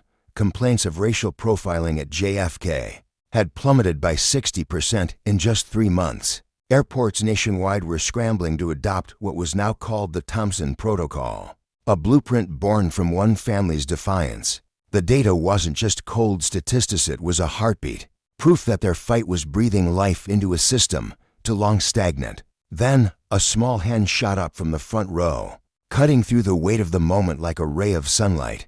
Little Lisa, her brown eyes wide and fearless, waited patiently as Ryan grinned and nodded her way. "Yes, Lisa," he said, his voice softening into the tender cadence of a father. She stood, her notebook clutched to her chest, and her clear, piping voice carried across the hushed room. "Daddy, are the police officers our friends now?" The question hung there, simple yet profound, a child's lens on a world of complexity. Ryan paused, his throat tightening as he searched for the right words. The room held its breath. Civil rights leaders exchanged knowing glances. Officers shifted uncomfortably. Journalists poised their pens. "We're working together now, sweetheart," he said at last, his voice steady but warm. "That's what counts." A wave of nods rippled through the crowd, a silent agreement that this messy, imperfect collaboration was the heart of their mission. Lisa wasn't done. With the confidence of someone twice her age, she stepped forward, her small frame dwarfed by the podium as she joined her father. She'd done this before, her presence at these events growing into something iconic, a living emblem of why this fight mattered. "My daddy says everyone should feel safe when they travel," she announced, her words ringing with a clarity that belied her 8 years. "Even when they're coming home from seeing dolphins." The room erupted in soft laughter, a release of tension that felt like a collective exhale, followed by a swell of applause that shook the walls. Ryan's chest swelled with pride as he wrapped an arm around her, pulling her close. Sullivan and Lisa, their mother, rose to join them, the family standing as one. No longer shadows of their former fear, but torchbearers of a new dawn. The event stretched on, each moment layered with meaning. Lisa shared her latest project-to-school program she'd helped design, teaching kids about their rights and how to speak to police with courage, not fear. Her sketches flashed on the screens, stick figure families holding hands, officers with smiles instead of stern frowns. Sullivan followed, his voice steady as he described the peaceful protest he'd led at school, a spark that had ignited a youth movement rippling across the country. Classmates had rallied behind him, their handmade signs dotting playgrounds and cafeterias, demanding a world where no one felt small. Ryan watched his children, his heart a tangle of awe and achejo. Had they grown so bold so fast? Even the FBI director had made the trip, his tailored suit crisp as he took the stage. Agent Thompson turned a single injustice into a nationwide reckoning, he said, his gravelly voice commanding attention. 30 major airports have already shifted course because of his task force. The weight of his words settled over the room, a reminder that this wasn't just a family's triumph, it was a nation's pivot. Then, Officer Miller stood, his chair scraping loudly against the floor. The crowd stilled, eyes fixed on him. 6 months ago, I was part of the problem, he said, his voice rough with emotion. Today, I'm learning to be part of the answer. His confession landed like a stone in still water, ripples of respect spreading outward. As the presentation drew to a close, Ryan stepped forward one last time, his family flanking him like pillars. This is just the starting line, he said, his gaze sweeping the room, taking in every face hopeful, skeptical, determined. We're not just rewriting rules today, we're rewriting how people think. We're carving out a future where my kids, where all kids, can step off a plane without a knot in their stomach, knowing they'll be seen as people, not threats. Camera flashes burst like fireworks, bathing the Thompsons in light. That moment at baggage claimants, a wound had become a weapon, a spark that lit a fire of justice. And as the room thundered with applause, Ryan knew the lesson was clear. Power abused breeds chaos, but power challenged can birth a legacy of dignity that echoes for generations. The air in the room buzzed with a quiet intensity as Ryan Thompson stood at the podium, his voice reverberating off the walls of the crowded Summit Hall at JFK Airport. 6 months had passed since that chaotic, humiliating day at baggage claim, when his family's ordinary struggle had ignited a spark that refused to be snuffed out. Back then, he'd felt the sting of helplessness, the weight of countless eyes judging him and his loved ones for no reason other than the color of their skin. Now, as he gazed out at the sea of faces, some skeptical, some hopeful, some wearier, realized that moment had grown into something far greater than his own pain. It had become a thunderclap, a call to action that rippled across the nation, shaking the foundations of law enforcement, security protocols, and the fragile dignity so often denied to people like him. The memory of that day still burned in his chest, but it fueled him now, a fire that warmed his resolve rather than consumed it. He wasn't just a man anymore. He was a voice, a symbol, a reluctant warrior in a battle for justice that stretched far beyond his own story. Ryan's journey hadn't been easy. After that fateful encounter, he'd spent sleepless nights replaying every detail, barked orders, the suspicious glares, the way his wife's hands trembled as she clutched their son's arm. He'd wrestled with anger, with the urge to scream at a world that refused to see him as human. But instead of letting that rage swallow him, he'd channeled it. He'd stood before microphones and cameras, his voice steady despite the knot in his throat, and demanded answers. Why had his family been targeted? Why did the system seem built to crush rather than protect? Those questions had struck a chord, reverberating through living rooms and boardrooms alike, until the nation couldn't ignore them any longer. Policies began to shift slowly at first, then with a momentum that surprised even him. Training programs for officers were rewritten, oversight committees were formed, and the public began to peel back the layers of a system that had festered in silence for decades. Ryan felt a swell of pride as he spoke at the summit, but it was tempered by a gnawing awareness. This was only the first step on a long, winding road. I'm proud of what we've accomplished, he declared, his tone rich with conviction. But we can't stop here. Change doesn't happen in a single victory. It's a fight we wage, one policy, one heart, one mind at a time.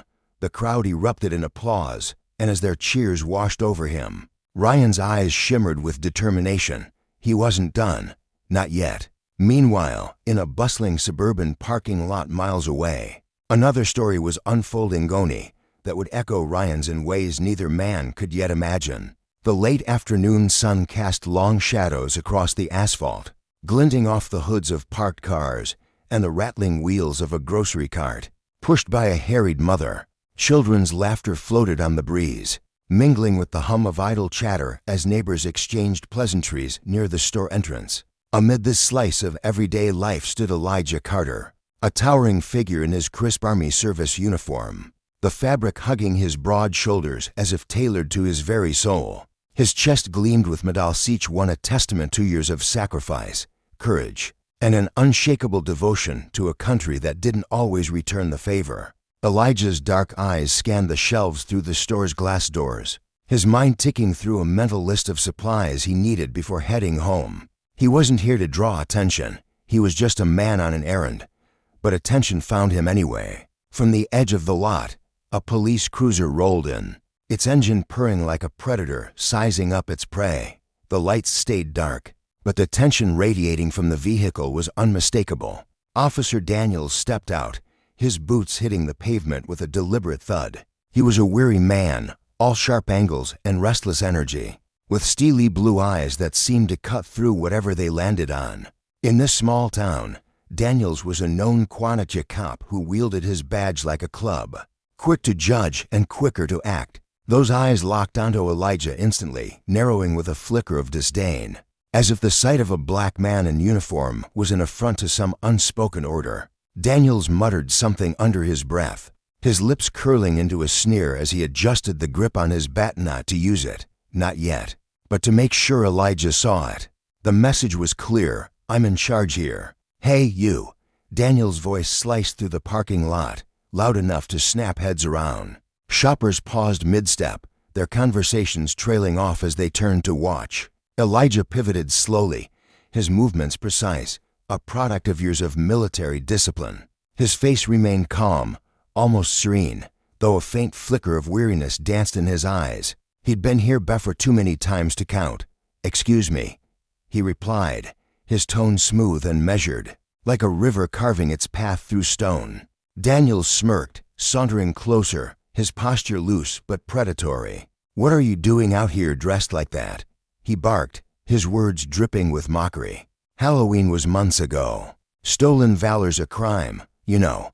The accusation hung in the air, sharp and deliberate, and a murmur rippled through the growing crowd. Elijah blinked, the insult landing like a pebble against a fortress. He wasn't surprised it hurt, yes, but not surprised.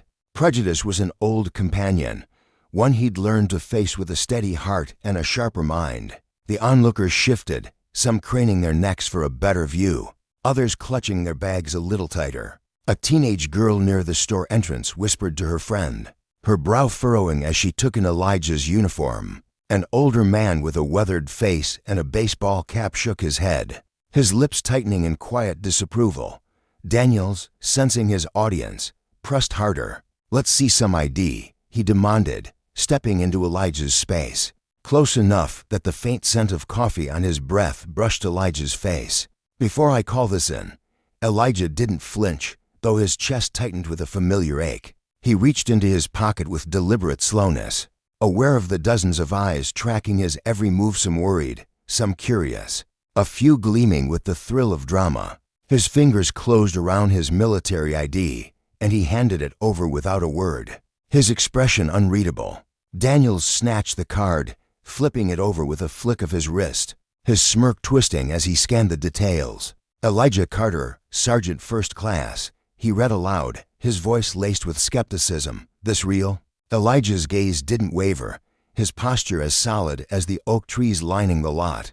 It's as real as the Constitution you swore to uphold, he said, his words calm but edged with steel. A few in the crowd chuckled softly, the sound like a ripple of defiance against Daniel's bluster. The officer's face darkened, his bravado faltering for a split second before he doubled down. Smart guy, huh?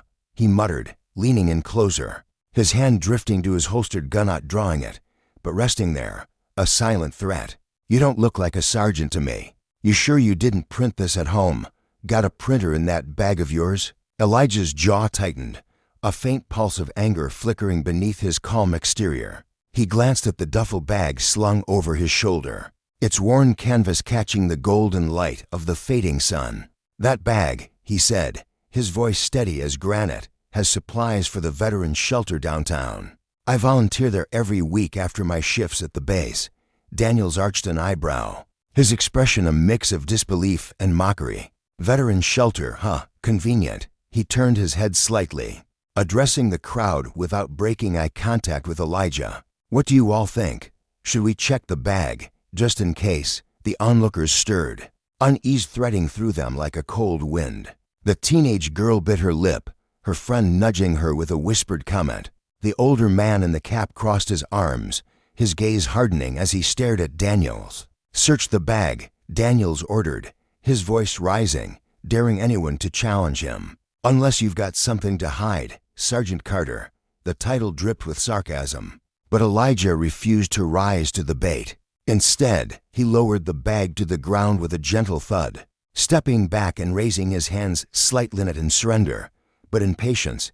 "Go ahead, officer," he said, his tone unshaken. "You'll find nothing but blankets, canned goods, and respect for this country." Daniels crouched, unzipping the bag with exaggerated flair, as if he expected a stash of contraband to spill out. The crowd leaned in, their curiosity piquing as he rummaged through the Contenskin soup. Neatly folded blankets stamped with the local Veterans Organization logo, a few packs of socks. Nothing more. His smirk faltered, a crack in his armor, but his pride wouldn't let him retreat. "Full of surprises, aren't you?" he sneered, standing up and brushing off his hands. "Still doesn't explain why you're out here dressed like General Patton." Elijah's eyes sharpened, a quiet storm brewing behind his calm facade. He clasped his hands behind his back, his stance radiating discipline and strength. A soldier through and through.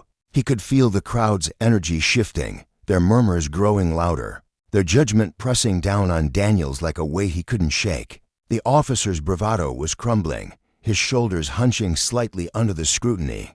But he masked it with a scowl. Elijah saw it all in security, the desperation to cling to power, and chose his next move carefully. He wouldn't let this escalate into violence, but he wouldn't let Daniels walk away unscathed either. "I wear this uniform," he said, his voice low and resonant, "because I earned it. Every medal, every stripe, every scar. If that offends you, officer, that's your burden to carry, not mine." The parking lot fell silent, the weight of his words settling over the scene like a judge's gavel. The teenage girl nodded slowly, her eyes wide with newfound respect. The older man uncrossed his arms, a flicker of pride softening his weathered face.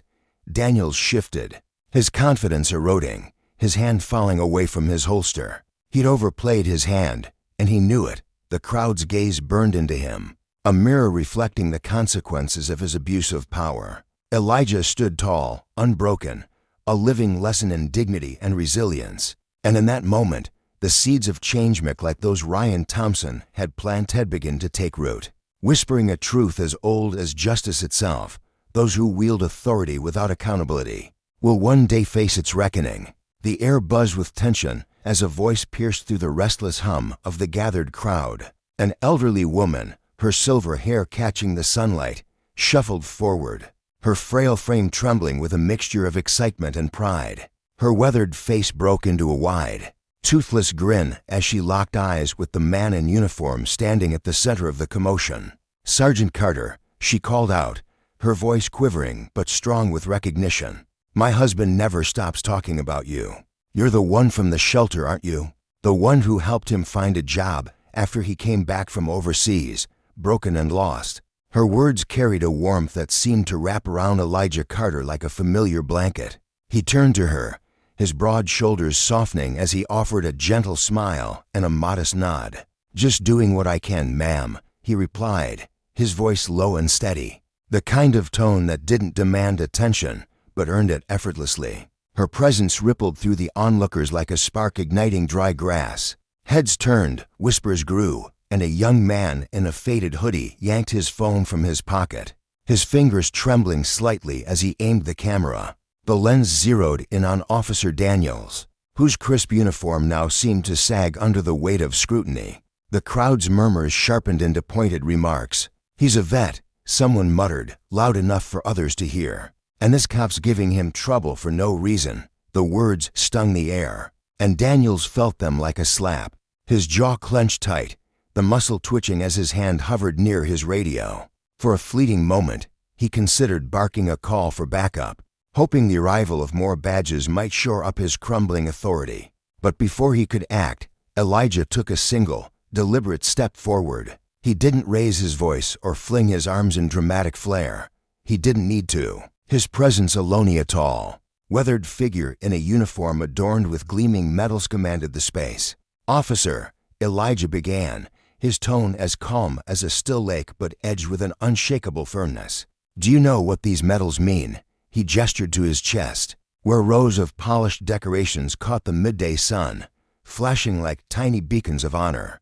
Daniels smirked, though the expression flickered, thinner and less certain than before. "I'm sure you're about to enlighten me," he shot back, his sarcasm dripping like oil. Slick but unsteady, Elijah didn't flinch, ignoring the jab. He pointed to one medal, its ribbon a deep crimson that seemed to pulse with memory. "This one," he said, his voice steady as he traced its edge with a calloused finger. "I earned saving to soldiers during an ambush overseas. Bullets were flying, the air was thick with smoke, and I dragged them out of a ditch while their screams echoed in my ears." He paused, letting the weight of that moment settle, then moved to another medal, this one glinting gold.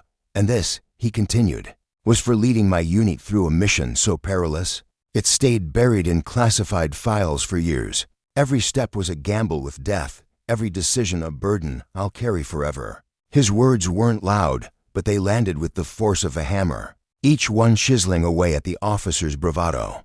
The crowd leaned in, hanging on his every syllable, their murmurs swelling into a chorus of awe and support. Daniels shifted on his feet, his boots scuffing the gravel. The condescension he'd worn like armor was cracking under the pressure of Elijah's quiet resolve, and the growing sea of eyes boring into him.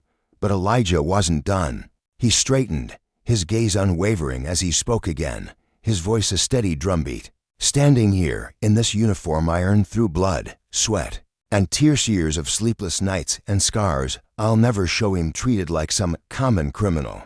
By someone who took an oath to protect the very freedoms I fought for." The statement crashed over the lot like a thunderclap, reverberating through the stunned silence. For a moment, the only sound was the distant hum of traffic, a faint reminder of a world beyond this confrontation. Daniel's face flushed a deep red, his smirk vanishing like smoke in the wind. Elijah took another step closer, his voice dropping to a near whisper, intimate yet cutting, meant only for the officer and those nearest.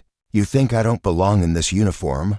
he asked, his brown eyes locking onto Daniel's with an intensity that made the officer flinch. "But I who don't belong in yours." Daniel's mouth opened, a retort forming on his lips, but Elijah didn't give him the chance. Turning sharply, he faced the crowd, his posture tall and unyielding. "To anyone wondering," he declared, his voice rising now, carrying over the swell of murmurs, "I'm Sergeant First Class Elijah Carter, United States Army. I've given everything me youth, my peace, my brothers in arms to this country, and I will not stand here and let anyone question my integrity." The crowd erupted, claps thundered through the air, punctuated by cheers and shouts of encouragement. "That's right," a woman yelled, her voice cracking with emotion. "You tell him," a man added, pumping his fist. Daniels glanced around, his confidence dissolving like sugar in rain. His hands fidgeted at his sides, his eyes darting toward his cruiser as if it might offer an escape. But Elijah wasn't finished. He had one more card to play, a move that would leave no doubt about who stood on the moral high ground, a lesson in justice that would echo far beyond this dusty parking lot. The applause rolled on, a tidal wave of support that seemed to judge Daniels with every echo. The officer adjusted his belt, his fingers clumsy with unease, and cast a quick glance at his patrol car. Retreat tempted him, could feel it in the way his shoulders slumped. But Elijah wasn't about to let him slink away without facing the consequences of his actions. "Officer Daniels," Elijah said, his tone still calm, but now laced with a quiet authority that demanded an answer. "I'm curious. What made you think I didn't belong in this uniform? Was it the color of my skin?" He paused, letting the question hang heavy in the air, sharp as a blade. "Or were you just looking for someone to push round today?" Daniels stiffened, his face a storm of indignation and shame. "Watch your tone," he snapped, but his voice wobbled, stripped of its earlier bite. "I was doing my job. It's standard procedure to question anyone who looks suspicious." Elijah tilted his head, one eyebrow arching slightly as he studied the officer. "Suspicious?" he repeated, his voice slow and deliberate. "A man in full uniform, carrying groceries for a veteran shelter, is suspicious to you?" He let the absurdity of it linger, the crowd catching every word. "Or is that just the excuse you tell yourself?" The onlookers were no longer whispering. Their voices rose, bold and unfiltered. "Not a good look." "Officer," a burly man shouted from the back, his arms crossed tight over his chest. "Leave him alone," a teenage girl added, her eyes flashing with defiance. "You should be ashamed." An older man growled, shaking his head. Daniel's face darkened further, his eyes darting between the crowd and Elijah. Trapped in a spotlight he couldn't escape. But Elijah pressed forward, closing the distance between them until his voice, low and piercing, cut through the noise. "You see, Officer Daniels, I've spent my life protecting this country, people like you included. People who might never grasp what it means to sacrifice everything. But I've learned something in all those years. Real strength doesn't come from a badge, a gun, or the power you think you wield. It comes from character." Daniels flinched, his lips pressing into a thin, pale line. Elijah gestured toward the crowd, now watching the officer with open contempt. "And right now, every single person here can see exactly what kind of character you've put on display today." Daniels opened his mouth again, but Elijah raised a hand, silencing him before he could muster a defense. "Before you try to justify this, let me ask you something." His eyes bore into Daniels, steady and unrelenting, the quiet power of a man who had faced far worse than this petty confrontation. "How many lives have you saved in the line of duty? How many sacrifices have you made for the people you swore to serve? Because I can promise you, that number doesn't even touch the weight I've carried for this nation." The officer's face twisted, a mix of anger and humiliation, but no words came. His silence was deafening, a confession of its own. Elijah straightened once more, turning to address the crowd, his voice rising with purpose. "This isn't just about me," he said, sweeping his gaze over the sea of Fascisaying and old. Angry and inspired, it's about what we let happen in our communities. People like Officer Daniels are supposed to protect us, not target us because of how we look. If we don't call it out, it won't stop with me. It'll happen to every person who looks like me, every soul who doesn't fit the picture someone else painted. The crowd roared, a wave of agreement crashing through the lot. Heads nodded fiercely, phones lifted higher, capturing every word, every gesture, ensuring this moment would live on, beyond the fading light of the afternoon. Daniel's face paled, his flush fading into a sickly pallor, but Elijah wasn't finished. There was one final move, a decisive strike to cement the lesson in justice and the consequences of abusing power. Daniels shifted again, his hand twitching toward his radio once more. Desperation creeping into his stance, Elijah noticed, and his voice sliced through the tension like a honed blade. Thinking about calling for backup, he asked, his tone measured but biting. "Go ahead. Call them. Let them come see how you've handled this. Let them witness how you've turned a veteran, doing nothing but good, into your target." Daniels froze, his hand falling limp at his side. His authority lay in tatters, shredded by Elijah's composure and the crowd's unyielding judgment.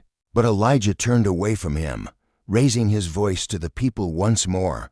"Ladies and gentlemen," he said, his words clear and resonant, "I want you to remember something today. This isn't just one officer slipping up.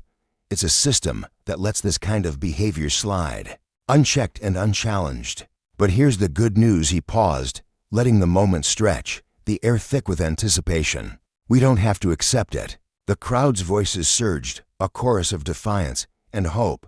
Daniels tried to speak, his mouth opening, but Elijah's sharp, unwavering gaze pinned him in place, silencing him without a word. "You see, Officer Daniels," Elijah said, nodding toward the young man still recording, his phone steady as a sentinel. "You thought you could intimidate me. You thought I'd be just another name on your list. But today, you've learned something different.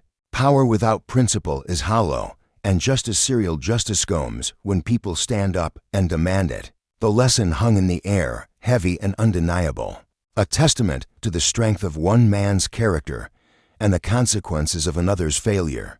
The crowd stood with Elijah, their voices a living verdict, and Daniels, stripped of his bravado, could only watch as the weight of his actions settled around him like chains. The sun hung low in the sky, casting long shadows over the cracked pavement where the confrontation unfolded. A nameless, faceless figure you might assume could be brushed aside without a second thought stood at the center of it all. But today, that assumption would unravel spectacularly. The air buzzed with tension, thick and heavy, as a small crowd gathered, their phones raised like tiny beacons of truth, capturing every fleeting moment. For Daniel, an officer cloaked in the authority of his badge, this was supposed to be routine, a quick flex of power, a shove to remind someone of their place. But he'd miscalculated, and the man he'd chosen to push wasn't about to bend. Elijah stood tall, his weathered hands steady despite the storm brewing inside him. Years of service etched lines into his face, each one a testament to battles fought some on distant fields, others right here. In moments like this, when Daniel had first approached, his voice dripping with condescension, Elijah's chest tightened, not with fear, but with a quiet, simmering resolve. He'd seen this before with swagger, the entitlement he'd promised himself long ago he wouldn't let it slide. Not anymore. As Daniel's bravado faltered, replaced by a flicker of unease, Elijah reached into his pocket with a deliberate calm that seemed to slow time itself. His fingers closed around a small card, its edges worn from years of carrying it, a silent reminder of who he was and what he stood for. He extended it to Daniel, who snatched it with a scowl, his eyes narrowing as he scanned the bold text, Department of Justice, Civil Rights Division. The words hit like a thunderclap. Daniel's face flushed a deeper shade of red, his earlier confidence crumbling like dry earth underfoot. He clutched the card, his knuckles whitening, as Elijah's voice cut through the hum of the crowd. "I work closely with them," Elijah said, his tone steady, but laced with an unshakable resolve that made the air feel heavier. "If you think for 1 second I won't file a formal complaint about what's happening here, you're dead wrong." The crowd erupted, a wave of applause rolling over them like a tide, each clap a hammer strike against Daniel's faltering ego. He looked as though the ground might open up and swallow him, his eyes darting wildly, searching for an escape that wasn't there. Elijah wasn't just a man who'd served his country. He was a Forcian anchor of knowledge and connections, a living reminder that power misused could be met with power reclaimed. But Elijah wasn't finished. He turned to the crowd, his broad shoulders squared, his voice rising just enough to command their attention. "It's not enough to film this," he said, gesturing to the sea of phones glinting in the fading light. "It's not enough to post it online and call it a day. Real change or real justice comes when we hold people accountable, not just for what they do, but for the world they build with their choices." The words hung there, sharp and undeniable, as Daniel's radio crackled to life. The dispatcher's voice, clipped and impatient, demanded an update. But Daniel fumbled with the device, his fingers trembling as he muttered a half-hearted reply. The swagger in his tone was gone, replaced by a brittle edge that betrayed his unraveling composure. Elijah let the silence stretch, a heavy pause that pressed down on everyone watching. Then he stepped closer, his boots scuffing the pavement, his voice softening but losing none of its weight.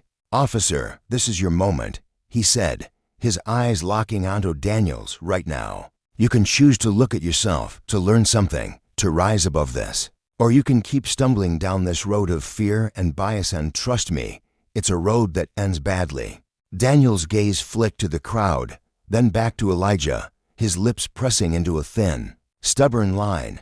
Inside, a tempest churn of danger at being challenged, embarrassment at being seen, and something murkier, something that gnawed at the edges of his certainty. His hands twitched at his sides, restless under the weight of dozens of staring eyes, each one a judge in this makeshift courtroom. The tension crackled like static, every onlooker holding their breath, waiting to see which way the scales would tip.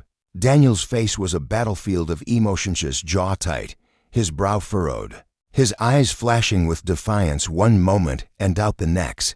He opened his mouth, the words teetering on the tip of his tongue, but Elijah cut in first, his voice sharp as a blade. "Before you say anything, let me make one thing clear," he said, each syllable deliberate. "What you say next doesn't just define this moment for me. It defines you to every soul standing here, to everyone who'll watch this later. Choose wisely, Officer Daniels." The crowd murmured its approval, a low rumble of agreement that swelled as phones rose higher, lenses zeroing in on Daniel's every twitch. He felt the heat of their scrutiny, the growing threat to the fragile armor of his reputation, and for a fleeting second, he seemed to waver. But instead of seizing the chance to mend what he'd broken, Daniel doubled down. "I don't have to explain myself to you," he muttered, his voice barely above a growl, though it carried just far enough to be heard. "I was just doing my job." Elijah's expression didn't shift, but his eyes narrowed slightly. Dissecting the words, "your job," he echoed, letting the phrase linger as if testing its weight. "Is it your job to single out someone who's done nothing wrong?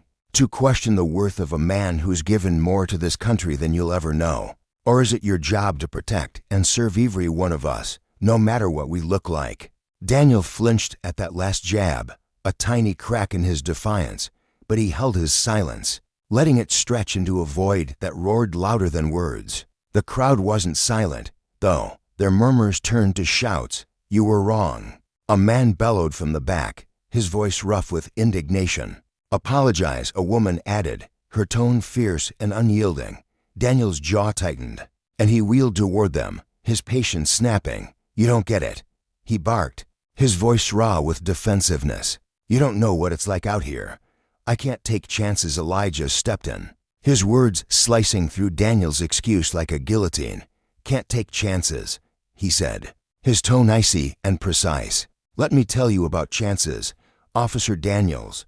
I took a chance every time I walked into a war zone. I took a chance every day I fought for the rights you toss around like they're nothing.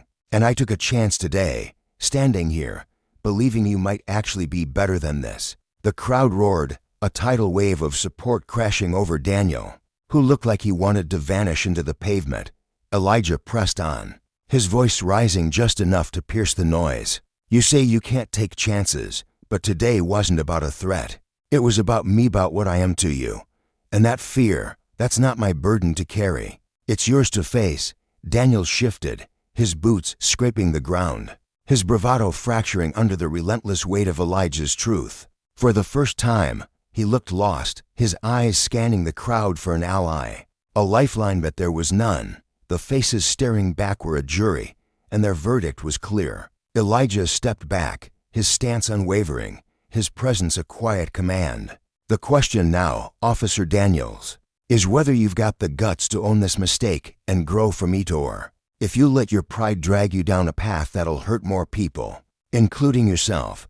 Daniel's mouth opened, but no sound came. The crowd leaned in, their breath held tight, the air thick with anticipation.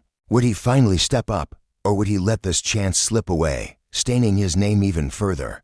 The answer hovered, tantalizingly close, as every eye locked on him. But then, pride flared one last time, a dying ember refusing to fade. "I don't owe you anything," Daniel muttered, his voice so faint it barely reached the front row. "I'm just doing my job." The crowd groaned, a collective exhale of disappointment and frustration rippling through them. "That's not enough." Someone shouted, "You're the problem." Another voice chimed in, sharp and accusing. Elijah stayed calm, but the steel in his gaze hardened. "No accountability, then?" he asked, his voice low but resonant, cutting through the noise like a bell tolling. "That's your call, officer. But every person here saw it, every camera caught it. And when this spreads, your words, your actions, Your refusal to own up will echo louder than any defense you've got." Daniel's face burned crimson, but he stayed mute, his silence sealing the crowd's judgment. Their disapproval swelled, a chorus of voices rising in unison. Elijah took one final step forward, his presence towering despite his measured tone. "You had a shot today," he said, his words steady as stone. "A chance to show what it means to serve with dignity, with humility. Instead, you picked fear. You picked pride. And now you'll carry that choice." Daniel's radio crackled again, the dispatcher's voice slicing through the moment, but he didn't answer. His fists clenched, his frustration boiling over, yet trapped with nowhere to go. Elijah turned to the crowd, his voice carrying over the clamor with the same quiet authority he'd wielded all along. "This isn't just about one man," he said, his eyes sweeping over them. "It's about a system that lets this happen, a culture that shields it. We've got to demand not just from those who hold power, but from the structures that prop them up when they fail." The crowd erupted, their cheers a thunderous affirmation, their voices weaving into a tapestry of defiance and hope. Daniel glanced around, his confidence shattered, the weight of the moment pressing down like a vice. He knew time was slipping away, that the tide had turned as Elijah turned back to him one last time. The unspoken question lingered.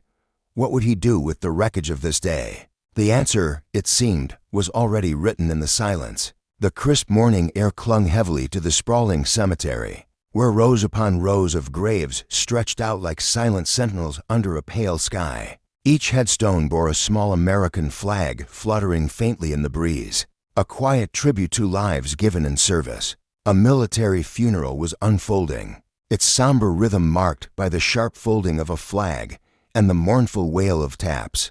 Echoing across the grounds, dozens of mourners had gathered to bid farewell to Major Henry Carter, a decorated black veteran whose 30 years of sacrifice had etched his name into the annals of honor. Among them stood Sergeant First Class Aaron Wallace, a retired soldier and Major Carter's steadfast friend. Dressed in his pristine dress blues, Wallace towered with a dignity that belied the ache gnawing at his chest. His face, etched with lines of both pride and sorrow, remained composed as he offered a steady hand to the grieving family, though inside, the loss of his brother-in-arms carved a hollow space no words could fill. As the ceremony drew to a close and the crowd began to scatter like leaves in a gentle wind, the sacred stillness shattered. The growl of a police car's engine sliced through the quiet, its tires crunching over gravel as it rolled into the cemetery. Officer Kyle Dennison stepped out, his boots hitting the ground with a thud that seemed to ripple through the air. He was a man known in these parches. Sharp tongue and abrasive edge had earned him a reputation that preceded him like a storm cloud.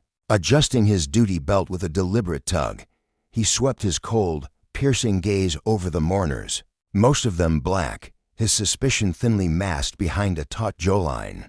Aaron caught the officer's approach from the corner of his eye, a flicker of unease stirring beneath his calm exterior, but he turned his focus back to the family, determined to shield them from any distraction on this day of mourning. Dennison, however, had other plans. His strides were purposeful, his hand brushing the holster at his hip as he zeroed in on Aaron like a hawk spotting prey. "Hey, you!" His voice cracked through the air, sharp and accusatory, his eyes narrowing as they locked onto Wallace.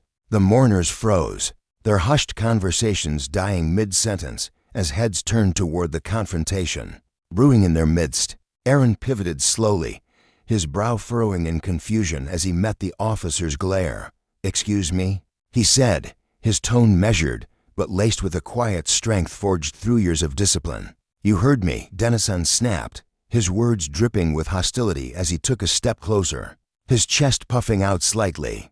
"What's someone like you doing here, dressed up like that?" The question hung in the air like a slap, its audacity rippling through the crowd. Gasps and murmurs erupted, a wave of disbelief washing over the mourners as they grappled with the officer's brazen disrespect.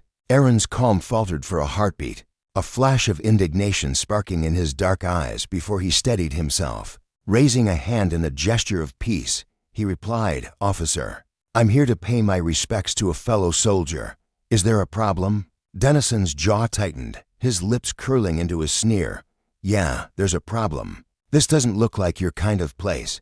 The words landed like a grenade, and the crowd's murmurs swelled into a low roar of outrage. Aaron's shoulders stiffened, but he held his ground, his voice unwavering. "Officer, this is a military funeral. I served this country, just like Major Carter. You have no right to." "I'll decide what's right," Dennison cut in, his hand darting to unclip his holster in one swift motion. The air thickened with tension, a palpable weight pressing down as mourners instinctively stepped back, their hands fumbling for phones to capture the unfolding nightmare. Within seconds, the officer's gun was drawn, its cold barrel aimed squarely at Aaron's chest. Time seemed to stall, the only sounds the rustling of leaves in the distance and the faint crackle of Dennison's police radio. The sight of a uniformed soldier medals glinting faintly on his chest staring down a loaded weapon sent a shockwave of fury and disbelief through the crowd. "What are you doing?" An elderly woman's voice trembled from the back, her frail frame shaking as she clutched a handkerchief. "This is a funeral. For God's sake." Another voice, younger and bolder, rang out. A soldier in uniform, stepping forward cautiously, his fists clenched. "Put the gun down, man." But Dennison didn't waver, his finger hovering near the trigger as he barked, "Stay back, all of you." His eyes burned with a reckless defiance, his pride a wall too thick to breach. Aaron stood rooted, his training kicking in like muscle memory, his gaze locked onto Dennison's, steady and unyielding, a quiet storm brewing beneath his composed surface. "Officer Dennison," he said, his voice low but resonant, cutting through the chaos like a blade. "You're making a mistake. There are witnesses here. You're pointing a weapon at an unarmed retired soldier at a funeral." Each word carried the weight of a lifetime of service, a plea wrapped in steel resolve. For the first time, a shadow of uncertainty flickered across Dennison's face. His grip on the gun tightened, then wavered, his eyes darting between Aaron, the crowd, and the sea of phones now held high, recording every second of his unraveling authority. The silence stretched, heavy and suffocating, as the officer wrestled with the storm inside him. Pride clashed with the dawning realization of the line he'd crossed, his chest heaving with each sharp breath. Finally, he exhaled, a ragged sound that seemed to pull the fight out of him. His gaze dropped to the ground, the gun still in his hand, but no longer a threat. "You're right," he muttered, his voice barely a whisper, swallowed by the wind. The crowd stilled, straining to catch the words they weren't sure they'd heard. "What was that?" Elijah Carter, Major Carter's nephew and a sergeant himself, stepped forward from the mourners, his tone firm but tempered with a trace of compassion. He'd been watching from the sidelines, his duffel bag slung over his shoulder, his own grief now overshadowed by the need to see this moment through. He moved closer, his presence commanding as he forced Dennison to meet his eyes. "Say it again, louder, so everyone here knows you're taking responsibility." Dennison swallowed hard, his jaw clenching as if the words were thorns he had to force out. "You're right," he said, louder now, though his voice strained under the weight of his admission. "I was wrong. I shouldn't have treated you the way I did. I made an assumption, and at ways it was wrong." A ripple of approval murmured through the crowd, a collective exhale of tension giving way to cautious hope. But Elijah wasn't ready to let it end there. "And what are you going to do about it?"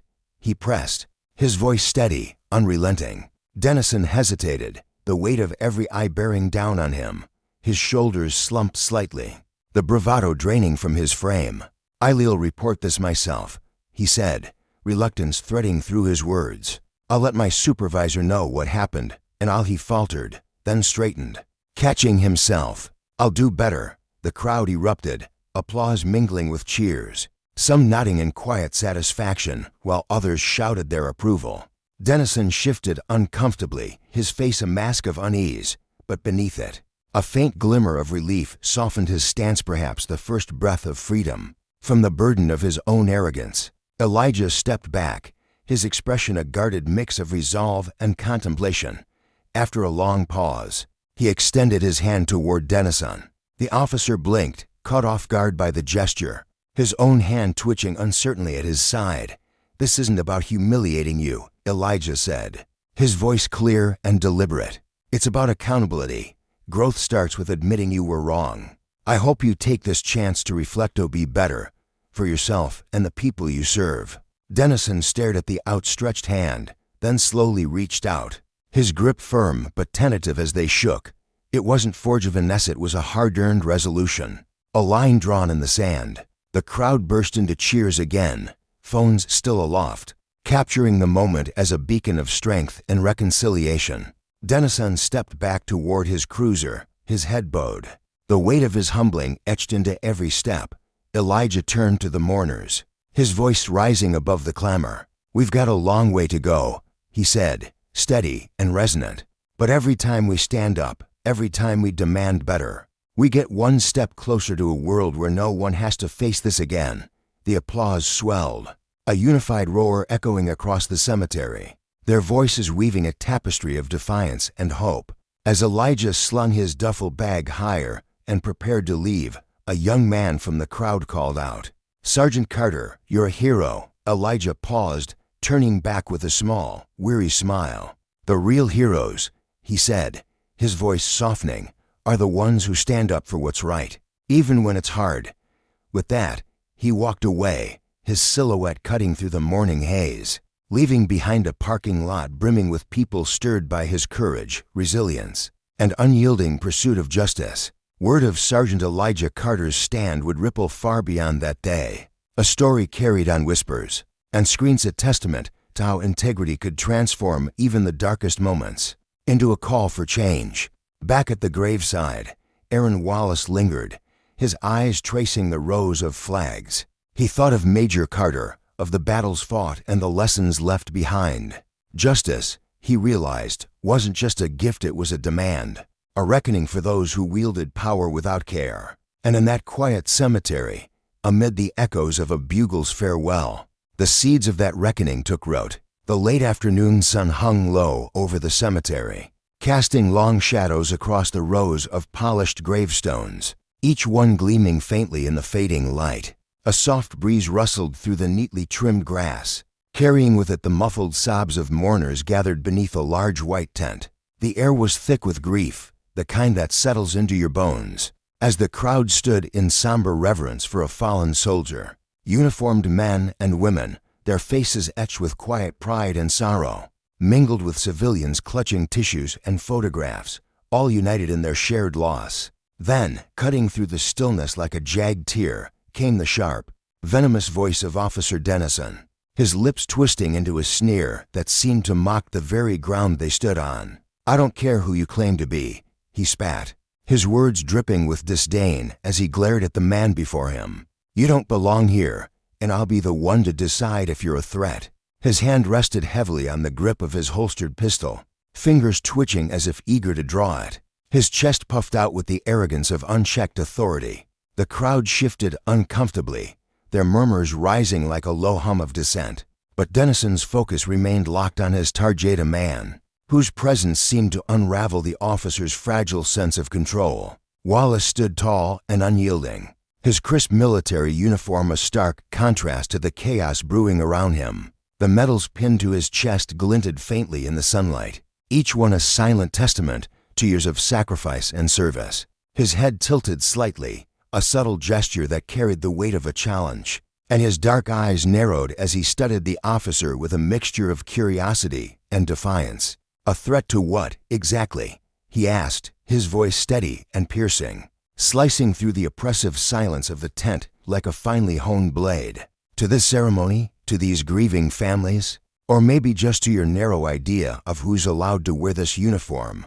His words hung in the air, sharp and deliberate, drawing audible gasps from the onlookers. A ripple of tension spread through the crowd, their eyes darting between the two men. Sensing the storm about to break, Dennison's face flushed a deep crimson, the color creeping up his neck as his anger boiled over. He took a menacing step closer, his boots crunching against the gravel path, his breath coming in short, furious bursts.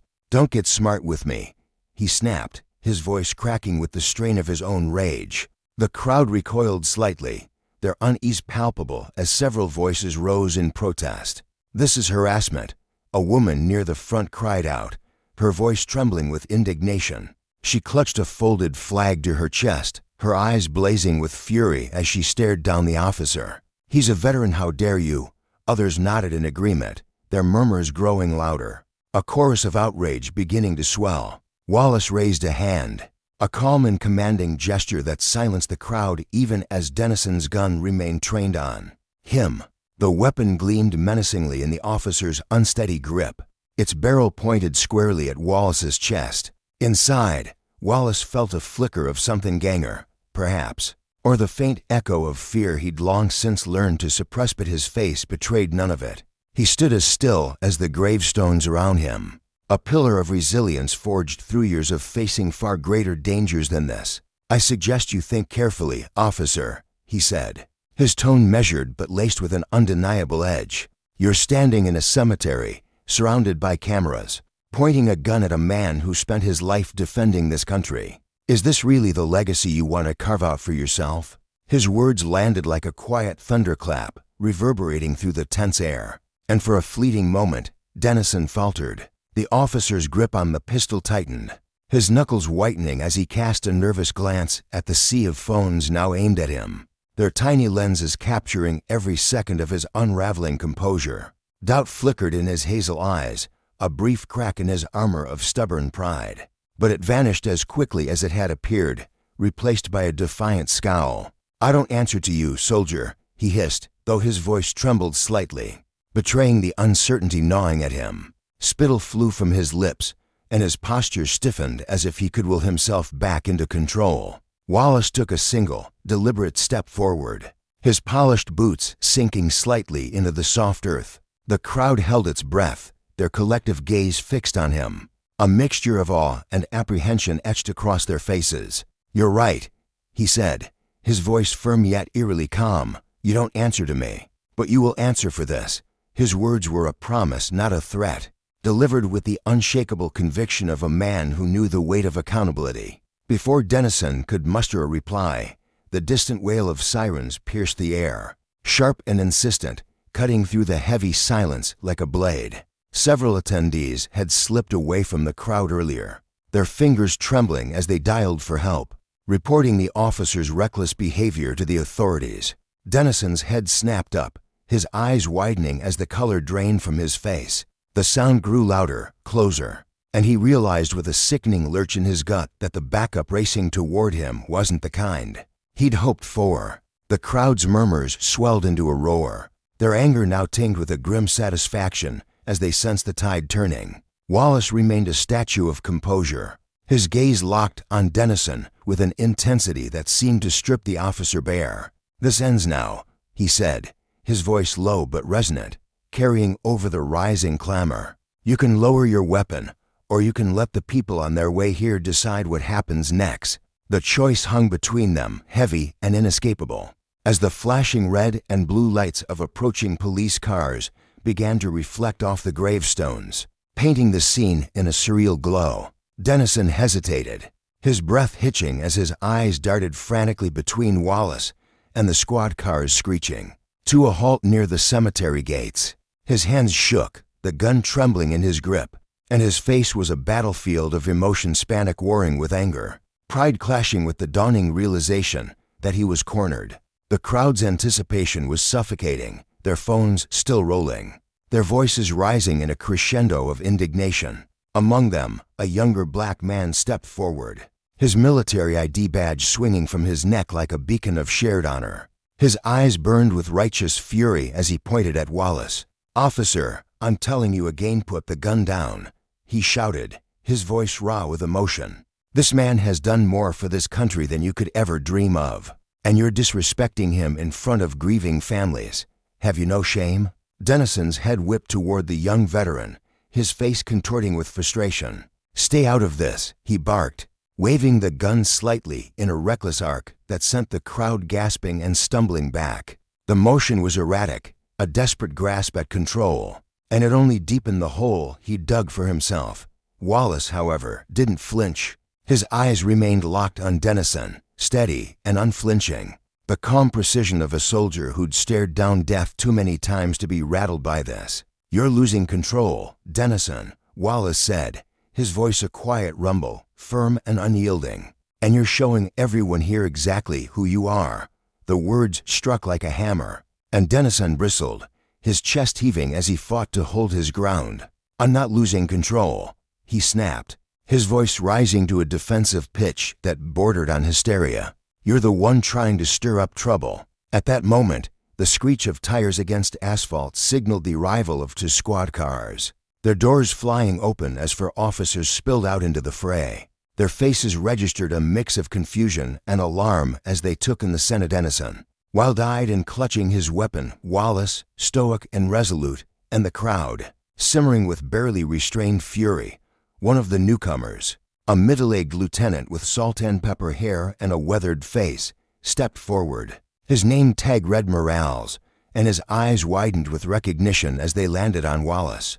"Sergeant Wallace," he called out, his voice cutting through the chaos with a note of disbelief.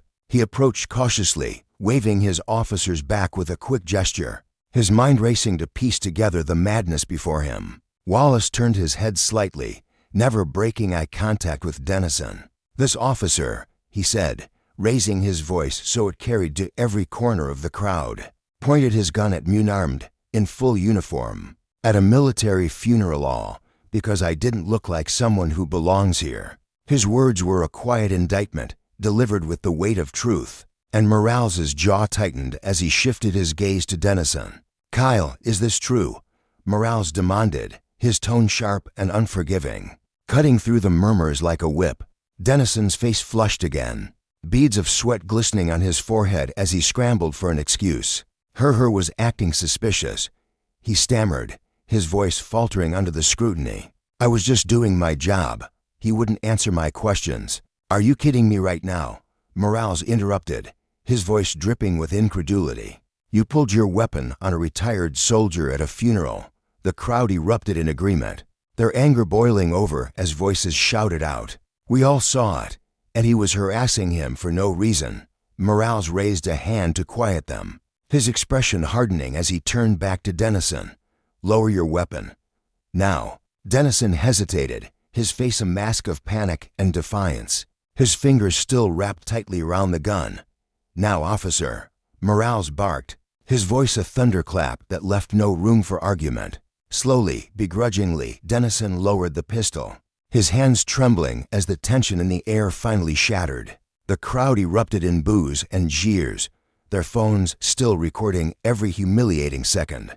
But the damage was already irreparable and undeniable. Wallace took a deep breath, the faintest hint of relief flickering in his chest as he stepped forward, his eyes never leaving Dennison. "You made a mistake," he said, his voice steady, but laced with a quiet authority that seemed to echo through the cemetery. "But now you're going to answer for it." Dennison glared at him, his lips pressed into a thin line. But he said nothing, his shoulders slumping under the weight of his own choices. Morales motioned for two of his officers to step forward, his expression grim. "Officer Dennison, you're relieved of duty pending an investigation. Hand over your weapon." Dennison's face paled, his breath catching as he stammered. "Yo, you can't be serious." But Morales didn't waver, his gaze cold and resolute. "You pointed a loaded weapon at an unarmed veteran without cause, in front of dozens of witnesses." "Yes, I'm serious." As Dennison reluctantly unholstered his gun and handed it over, the crowd broke into applause and cheers, their voices rising in a wave of triumph. Wallace, ever composed, simply nodded, his quiet strength commanding a respect that needed no words. Dennison's hands shook as he unfastened his utility belt, placing it on the hood of Morales's squad car with a dull thud. "This is ridiculous," he muttered under his breath, though the words carried to everyone around him. A pitiful attempt to salvage his pride. "No," Wallace replied, his voice cutting through the murmurs like a blade, calm and unyielding. "This is justice." His eyes met Dennison's one last time, not with malice, but with the weight of a lesson hard learned. Power, when abused, carries consequences that echo far beyond the moment. The crowd's cheers grew louder, the air thick with relief, but beneath it lingered a somber truth: justice had prevailed, but only because courage had stood its ground. On a somber day beneath a gray sky heavy with grief, the air at the cemetery trembled with tension no one could have anticipated. Sergeant Wallace stood tall, his broad shoulders squared despite the weight of mourning his fallen comrade, Major Henry Carter. The polished uniform he wore clung to him like a second skin, every metal pin to his chest a testament to years of sacrifice. Around him, the crowd murmured softly, their faces etched with sorrow as they gathered to honor a hero. But that fragile stillness shattered when Officer Dennison, a man in a crisp police uniform, stormed forward, his boots thudding against the damp earth. His hand gripped the handle of his service weapon, and in a heartbeat, he yanked it free from its holster, the cold steel glinting as he aimed it directly at Wallace's chest, the audacity of it pointing a gun at a decorated veteran, a black man grieving a brother in arms. All because of the color of his skin sent a ripple of shock through the onlookers. Wallace's breath caught in his throat, but his dark eyes didn't waver. Inside, a storm churned danger. Disbelief, the sting of betrayal from a system he'd fought to protect. Yet his face remained a mask of iron resolve, forged in the crucible of combat where hesitation meant death. Dennison's cheeks flushed a furious red, his jaw tightening as he prepared to spit out a defense. But Wallace cut him off, his voice rising like a tide. "You thought you could break me," he said, each word deliberate, heavy with the weight of a lifetime's endurance. "You figured pointing that gun would humiliate me, scare me into submission. But let me tell you something. Officer Denison've walked through fire you can't even imagine. There's nothing you can throw at me that I haven't already faced and beaten." The crowd erupted, their cheers crashing like waves against a rocky shore. A burly man with a graying beard shouted, "That's right. Show him what real courage looks like." Others clapped, their hands trembling with a mix of fury and pride. Lieutenant Morales, a weary man with deep-set eyes and a furrowed brow, stepped forward, his polished badge catching the dim light. His face was a battlefield of emotion for his department's failure warring with admiration for Wallace's unshakable dignity. Raising a hand, he silenced the crowd, though the air still buzzed with their restless energy. "Sergeant Wallace," he began, his voice measured but laced with regret. "I owe you an apology on behalf of the entire police force. This never should have happened. I promise you, we'll deal with this." Wallace nodded, his composure a fortress no one could breach. "I appreciate the words, Lieutenant. But words alone don't cut it. This man didn't just threaten Mel, put every single person here at risk. That kind of recklessness doesn't belong in a uniform." Morales's jaw tightened, and he turned to his officers, his tone slicing through the tension like a blade. "You're damn right. Take him into custody." Dennison's eyes widened, his pupils dilating with panic as the reality sank in. "What? You can't arrest me," he sputtered, his voice climbing into a desperate, whining pitch. "I was just doing my job." His hands flailed, grasping at the air as if he could claw back his authority. But Morales didn't flinch. "Your job doesn't include drawing a weapon on an unarmed veteran at a funeral," he snapped. "That's not law enforcement, that's a power trip gone wrong. And now you're going to pay for it." The officers moved in, their movements swift and mechanical, the metallic click of handcuffs echoing as they snapped around Dennison's wrists. He thrashed, his shouts growing shrill. But the crowd drowned him out with a chorus of applause and indignant cries, their outrage a living thing pulsing through the air. Wallace watched it all unfold, his expression serene yet unyielding, a lighthouse standing firm against a raging storm. A young soldier, barely out of his teens, approached him, his freckled face alight with awe. "Sergeant Wallace, that was unreal," he said, his voice trembling with reverence. "You didn't even blink." Wallace turned, offering a faint, tired smile that carried the weight of too many battles. "Keeping your head's something you pick up when every second could be your last," he replied softly. "But this," he gestured toward the retreating police cars, their red and blue lights flickering in the distance. "This shouldn't have been a fight at all. Not here, not on a day like today." The soldier nodded, his youthful features hardening with understanding, and the crowd began to thin. Some paused to grip Wallace's hand, their palms rough and warm against his, while others clapped his shoulder, their silent respect a balm against the wound Dennison had inflicted. Morales approached again, his boots crunching on the gravel path, his expression raw with sincerity. "Sergeant, we're launching a full investigation," he said. Dennison's actions were indefensible, and he'll face the consequences. Wallace met his gaze, his eyes piercing. I'm grateful for that, Lieutenant, but it's not just about him. It's about the whole damn system that lets someone like him think he can get away with it. That's where the real fight is. Morales dipped his head, the gravity of Wallace's words sinking deep. You're right. I'll push for this to be a wake-up call for all of us. As the police cars vanished over the horizon, Wallace felt the day's burden settle into his bones. He turned back to the gravesite, where Major Carter's family still lingered, their figures small and fragile against the rows of headstones. Taking a steadying breath, he crossed the grass, his focus narrowing to the only thing that mattered: paying tribute to the brother he'd lost. By then, the story was already spiraling outward, a wildfire fueled by outrage and disbelief.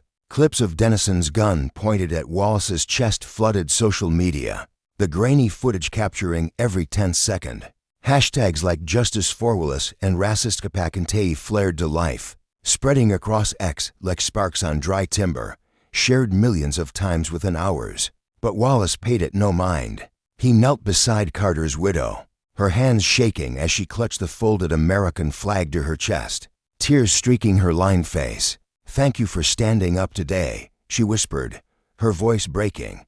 "Henry would have been so proud." Wallace shook his head, humility softening his features. "This was about Henry, ma'am. It was his day, and I'm sorry it got tainted like this. But I swear to Yahweh's sacrifice, his honor there'll shine brighter than one fool's ignorance ever could." She nodded, a flicker of peace softening her grief, and murmured, "You're right. People like that don't get to tell us who we are." The next morning, the incident screamed from every headline. Major news networks looped the video, anchors dissecting Dennison's brazen words and Wallace's steely calm. Across the country, protests flared, people hoisting signs that read "Protect those who protect us" and "Racism has no badge." Veterans groups rallied behind Wallace, their voices thundering for reform, while Dennison's name became a lightning rod for fury. Yet Wallace stayed grounded, his thoughts fixed not on the spotlight, but on the deeper truth. Justice wasn't just about punishing one man, it was about dismantling the machinery that propped him up. Days later, he sat under the harsh glare of studio lights, his dress uniform pristine, medals gleaming. The news host leaned in, her voice sharp with curiosity. "Sergeant Wallace, millions have seen what happened. How are you holding up?" He exhaled slowly, his answer steady as stone. "I'm pissed off, but not shocked. This isn't new, and it won't be the last time unless we act. What matters is what's next." She nodded, pressing further. "Your composure was unreal. Most people would have snapped." "I couldn't afford to," he said simply. "In the military, you learn to keep it together when everything's falling apart. But this wasn't about me. It's about a system that's broken, about prejudice and power running wild. What happened could have ended in blood, and too often it does." Her eyes softened, and she asked, "What do you want to see come of this?" Wallace's stare was unflinching. "Dennison needs to face the music, sure. But this has to spark something bigger, a reckoning about racism and abuse in policing. It's not one bad apple, it's the orchard. That's got to change." The interview struck a chord, letters flooding in from veterans, cops, and ordinary folks, all moved by his courage. Meanwhile, Dennison's world crumbled. An investigation peeled back years of buried complaints, each one a red flag. Ignorantal public pressure left no corner for him to hide. But for Wallace, the lesson burned brighter than any punishment. Power, unchecked, devours the innocent. And justice demands more than apologies, it demands a mirror held to the soul of a system too long content to look away. In the dim light of his modest home, Sergeant Aaron Wallace sat alone at his worn wooden kitchen table, a steaming mug of coffee untouched beside him. The stillness of the evening wrapped around him like a heavy cloak, broken only by the soft rustle of paper as he sifted through a pile of letters and emails. Each one carried words of encouragement, admiration, and gratitude from strangers who had seen the viral video of his encounter with Officer Kyle Dennison. His fingers paused over a small, carefully folded note, its edges creased with the precision of a child's deliberate effort. Unfolding it, he read the scrawled handwriting. "Dear Sergeant Wallace, my dad is in the military like you. He said what you did was brave. When I grow up, I want to be brave like you too. A faint smile tugged at the corners of his lips, softening the lines etched deep into his weathered face. The boy's words stirred something within him, a flicker of warmth, a quiet resolve. He leaned back in his chair, the wood creaking under his weight, and let his gaze drift to the window where the night sky stretched endlessly beyond. The fight was far from over. He knew that. The trial loomed ahead, a storm gathering on the horizon. Yet, for the first time in months, a fragile thread of hope wove its way through his exhaustion. He folded the letter gently and tucked it into his pocket, a small talisman against the battles still to come. Meanwhile, the machinery of justice churned forward. Officer Kyle Dennison, once a figure of authority in the police department, now stood accused, his badge tarnished by his own actions. The charges against him were severe aggravated assault, official misconduct, and reckless endangerment. One a heavy stone piled upon his fate. His trial date was set, a ticking clock that echoed through the precinct where his colleagues whispered in hushed tones, their trust in the system shaken. Dennison himself sat in a holding cell, the cold concrete walls closing in around him. His mind raced, replaying that fateful day, heat of the sun beating down, the crowd at Major Carter's funeral, the moment he'd locked eyes with Wallace and let prejudice twist his judgment into something ugly. He'd felt powerful then, invincible behind his uniform. Now, that power had crumbled, leaving him exposed and hollow. His hands trembled as he stared at the floor, the weight of his choices pressing down like a physical force. He wondered, in fleeting moments of clarity, how it had come to Thishow a single decision had unraveled his entire life. Months later, the courtroom doors swung open, and the air inside crackled with anticipation. The space was a cauldron of tension, every inch packed with bodies pressed shoulder to shoulder. Veterans in crisp uniforms sat beside activists clutching handwritten signs, their faces etched with a shared hunger for justice. Community leaders murmured among themselves, their voices a low hum beneath the staccato clicks of cameras flashing like lightning. Officer Kyle Dennison shuffled in, wrists bound by handcuffs that glinted dully under the fluorescent lights. Two stern-faced officers flanked him, their presence a silent reprimand. His once confident stride was gone, replaced by a hesitant shuffle. His eyes darted across the room, catching glimpses of the crowd. Some stared with cold fury, others with quiet disappointment. He couldn't hold their gazes. A sheen of sweat glistened on his forehead, betraying the defiance he tried to muster. He looked smaller now, diminished, as if the weight of his actions had physically shrunk him. At the front of the room, Sergeant Aaron Wallace sat with an unshakable stillness, a pillar amidst the storm. His military dress uniform was immaculate, every crease sharp, every metal gleaming a testament to a life of service. His broad shoulders were squared, his hands resting calmly in his lap, but his dark eyes carried the weight of countless unseen battles. Beside him sat a legal team assembled by a coalition of veterans organizations, their faces a mix of determination and quiet pride. They were here not just for Wallace, but for every soul who'd ever been wronged by a system meant to protect them. Across the aisle, Dennison's defense attorney fidgeted with his notes, his tie slightly askew, his nervous energy palpable. The contrast was stark. Where Wallace exuded quiet strength, Dennison's camp radiated an ease. The judge entered, a formidable woman whose presence commanded instant silence. Her sharp eyes swept the room like a hawk's, missing nothing. Her robe billowed slightly as she took her seat, the gavel resting in her hand like an extension of her will. "This court is now in session," she declared, her voice slicing through the residual murmurs with surgical precision. "State versus Dennison. Charges include aggravated assault, misconduct while on duty, and reckless endangerment." The words hung in the air, each one a hammer strike against the fragile shell of Dennison's composure. Naomi Grant, the prosecutor, rose to her feet with the grace of a seasoned warrior stepping onto the battlefield. A black woman with a reputation for dismantling corruption brick by brick, she carried herself with an air of unyielding purpose. Her tailored suit was as sharp as her mind, and her voice rang out clear and commanding. "Your Honor, this case transcends the actions of one officer. It's about accountability, about ensuring that those entrusted with power don't wield it as a weapon." Against the very people they're sworn to protect, she turned to the jury, her gaze locking onto each juror in turn, drawing them into her narrative. On that day, Officer Dennison didn't see Sergeant Aaron Wallace as a decorated veteran, a man who'd faced death to safeguard our freedoms.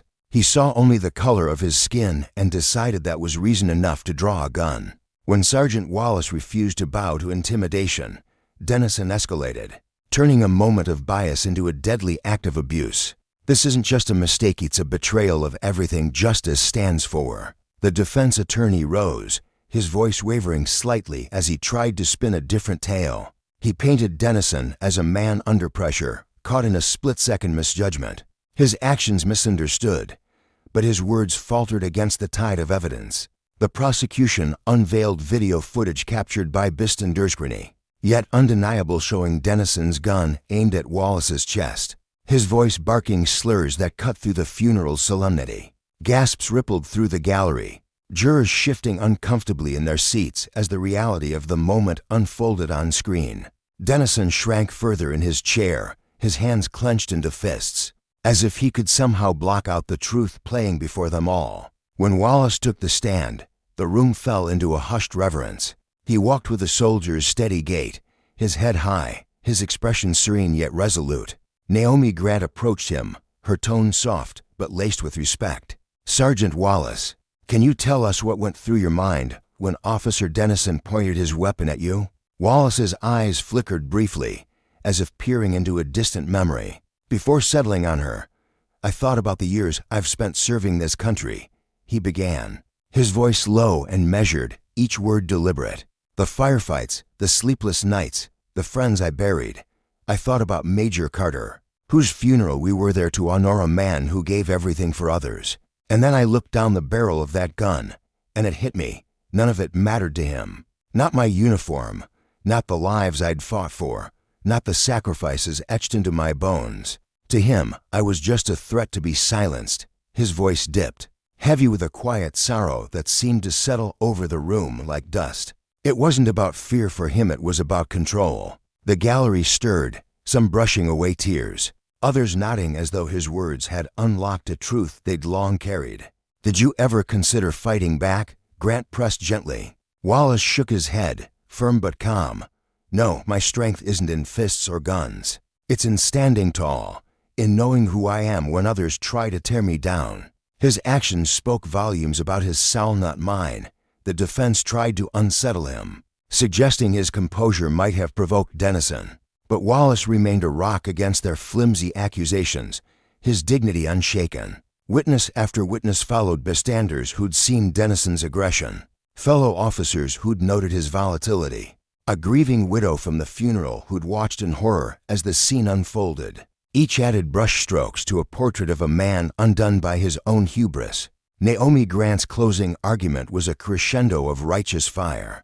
"Sergeant Wallace embodies the honor this nation claims to uphold," she proclaimed, her voice rising with conviction. "Officer Dennison represents its failuresa system that too often shields the powerful at the expense of the innocent. Today, you, the jury, can prove that justice isn't just a word, that no one stands above the law." Her words lingered, a challenge and a plea wrapped into one. The jury deliberated for hours, the courtroom holding its breath as the clock ticked on. When they returned, the foreperson's voice trembled slightly, but carried firm resolve. "We, the jury, find the defendant, Officer Kyle Dennison, guilty on all charges." A wave of relief crashed through the gallery, followed by stifled cheers and scattered applause. Wallace closed his eyes, exhaling a breath he hadn't realized he'd been holding. Justice, at last, had found its footing. The sentencing day arrived, and the courtroom swelled once more with a restless energy. Media swarmed outside, their lenses trained on a moment that felt seismic, a reckoning for those who'd suffered in silence. Wallace sat in the front row, dressed in a simple suit that stripped away the formality of his uniform, revealing the man beneath, weary, resolute, human. Beside him sat Major Carter's widow, her face lined with grief but softened by gratitude, her children clutching her hands. Behind them stretched a tapestry of supporters, veterans, with medals pinned to their chests. Activists with fire in their eyes, citizens who'd found courage in Wallace's example. Dennison entered, a shadow of his former self. His uniform was gone, replaced by a rumpled jumpsuit. His posture slouched as though the fight had drained out of him. He avoided Wallace's gaze, staring instead at the floor, his hands twitching nervously. His attorney stood beside him, papers in disarray, his expression resigned. The judge took her seat, her stern demeanor unwavering. "We are here to determine the sentence for Officer Kyle Dennison, found guilty of crimes that strike at the heart of public trust," she intoned, her voice a blade of clarity. The room leaned forward, awaiting the final word on a saga that had exposed the raw cost of power unchecked, and the quiet strength of those who rise against it. The courtroom buzzed with a heavy, electric stillness as the judge's voice cut through the air, granting permission for victim impact statements before the final sentencing. Every pair of eyes shifted, the tension palpable, as the judge turned her steady gaze toward the man seated near the front. "Sergeant Wallace," she said, her tone both firm and respectful. "Would you like to address the court?" The room seemed to hold its breath, a collective pause that stretched time itself. As Wallace rose from his chair, his uniform, crisp and adorned with the weight of service, rustled faintly as he moved. Each step toward the podium echoed with purpose, his broad shoulders squared, though his face betrayed a flicker of something deeper, something raw and unguarded. He paused there, hands resting lightly on the wooden edge, gathering the storm of thoughts swirling within him before he finally spoke. "Your Honor," Wallace began, his voice steady as a river carving its path through stone, "I need to make one thing clear from the start. I didn't drag myself through this ordeal for vengeance. I didn't sit through every grueling moment of this trial just to watch someone else drown in their own suffering, no matter how much pain they've caused me." His words hung in the air, deliberate and heavy, as he lifted his eyes to meet the judge's. "What I'm here for is justice, not just for me, but for every soul out there who's been singled out, hunted down, or stripped of their humanity because of the skin they were born in."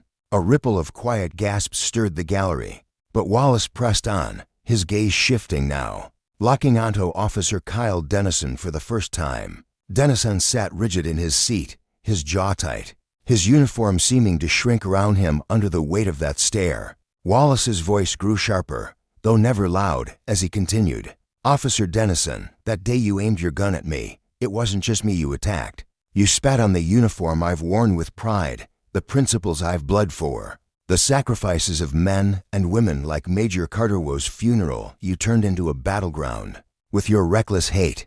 But worse than that, you trampled the very oath you took when you pinned that badge to your chest. You swore to protect, to serve, and instead, you chose to terrorize and wound." The silence in the room deepened, broken only by the faint rustle of someone shifting in their seat. A stifled sob from the back. Wallace's words weren't just an accusation, they were a mirror held up to Dennison's soul, and the reflection was ugly. Yet, as the gallery sat spellbound, some with tears glistening in their eyes, Wallace's tone softened, like a soldier lowering his weapon after a long fight. "I still believe in redemption," he said, almost to himself at first, then louder, with conviction. "I believe people can rise from their ashes, learn from their wreckage, and become something better if they're brave enough to face what they've done. I don't know if you've got that kind of courage in you, Officer Dennison. I don't know if you'll ever look back on this day and feel the weight of it, but I hope you do. I hope one day you'll choose to be a man worthy of the trust you were given it, just for your own sake, but for every life you were meant to shield instead of shatter." With that, Wallace stepped back, his boots clicking faintly against the polished floor, leaving behind a silence so thick it seemed to hum. Even Dennison, for all his earlier defiance, clenched fists. The hard-set mouth faltered for a moment. A shadow of something wilt, perhaps, or the faintest crack in his armor flickered across his face as he stared at the floor. The judge, her expression a blend of solemnity and steel, inclined her head. "Thank you, Sergeant Wallace, for your eloquent and powerful words," she said, her voice carrying the weight of authority tempered by respect. Then she turned to Dennison, her eyes narrowing as she straightened in her chair. "Officer Kyle Dennison, your actions on that day were not merely reckless, they were a grotesque display of prejudice. and a betrayal of the power entrusted to you. You endangered lives, shattered trust, and wielded your badge like a weapon instead of a shield. This court cannot will not let such corruption stand unchecked. Dennison shifted in his seat, his cuffs clinking faintly, his face paling as the judge's words bore down on him. She continued, unflinching. I sentence you to 5 years in prison for aggravated assault, 2 years for misconduct while on duty, and 1 year for reckless endangerment. These terms will be served one after the other, totaling 8 years behind bars. Upon release, you will undergo mandatory racial bias training and counseling as conditions of your parole. The courtroom erupted into a wave of murmurs and sharp intakes of breath. A tide of shock and relief crashing through the gallery. The judge's gavel slammed down. A thunderclap demanding order as she fixed Dennison with a final, piercing look. Let this be a warning to every officer who wears the badge. You are not above the law. And to those who've been wronged, let this moment kindle a spark of hope in a system that must strive to be just. As Dennison was led away, his head bowed. The clank of his handcuffs swallowed by the sudden roar of applause, Wallace remained seated. His hands rested in his lap, his face calm but shadowed with thought. He'd won something monumental, a victory carved from pain and patience. But he knew it was only a single step on a road stretching far beyond this room. Outside, the courthouse steps swarmed with life, supporters waving signs, reporters jostling for position, cameras flashing like lightning in a storm. Wallace emerged into the chaos, and the crowd surged toward him, microphones thrust forward like spears. He raised a hand, his presence alone enough to hush them, and when he spoke, his voice carried over the throng like a steady drumbeat. This isn't about me, he said, firm and clear. This is about holding power to account. It's about making sure no one, whether they wear a badge, a uniform, or a fancy suit, can abuse their authority and walk away unscathed. Justice took a stand today, but the fight for fairness, for equality, it's far from over. We've got to keep moving forward. The crowd exploded into cheers, his name rising in a chant that echoed off the stone walls as he descended the steps, flanked by veterans in faded caps and supporters clutching handmade banners. His stride was resolute, his eyes fixed ahead, a soldier marching into the next battle. The trial's echoes spread like wildfire. News channels replayed his words. Pundits called it a turning point, a clarion call for accountability in a system too long plagued by shadows. Across the country, communities stirred, their voices rising in demands for reform. Wielding Wallace's story as both shield and sword, veterans groups and civil rights advocates locked arms, their marches filling city streets, their forums packed with faces hungry for change. On social media, millions shared his tale, his quiet strength, his unyielding grace, hashtags blooming like battle cries. But Wallace didn't bask in the spotlight.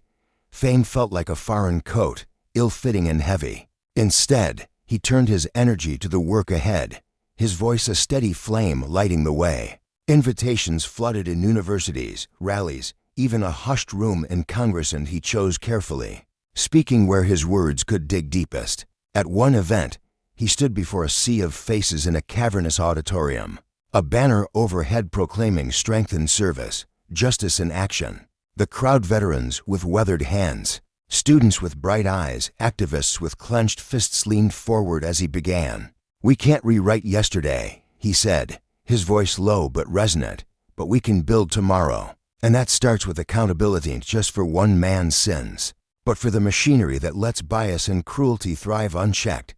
The applause was deafening, a rolling wave of sound. But Wallace didn't flinch. He spoke of that day not as a broken man, but as a warrior who'd faced a different kind of fire. Courage isn't just charging into bullets, he told them. It's standing tall for what's right when the ground shakes beneath you, when every voice says to quit. Meanwhile, Dennison's sentence cracked open a wider reckoning. His department, stained by his shadow, faced a storm of scrutiny. Officers with buried records of brutality were hauled into the light, disciplined or dismissed, while the brass scrambled to save face, announcing new training, body cameras, a desperate bid to mend what had festered too long. Wallace's story seeped into classrooms too, where teachers spun it into lessons on honor and resistance.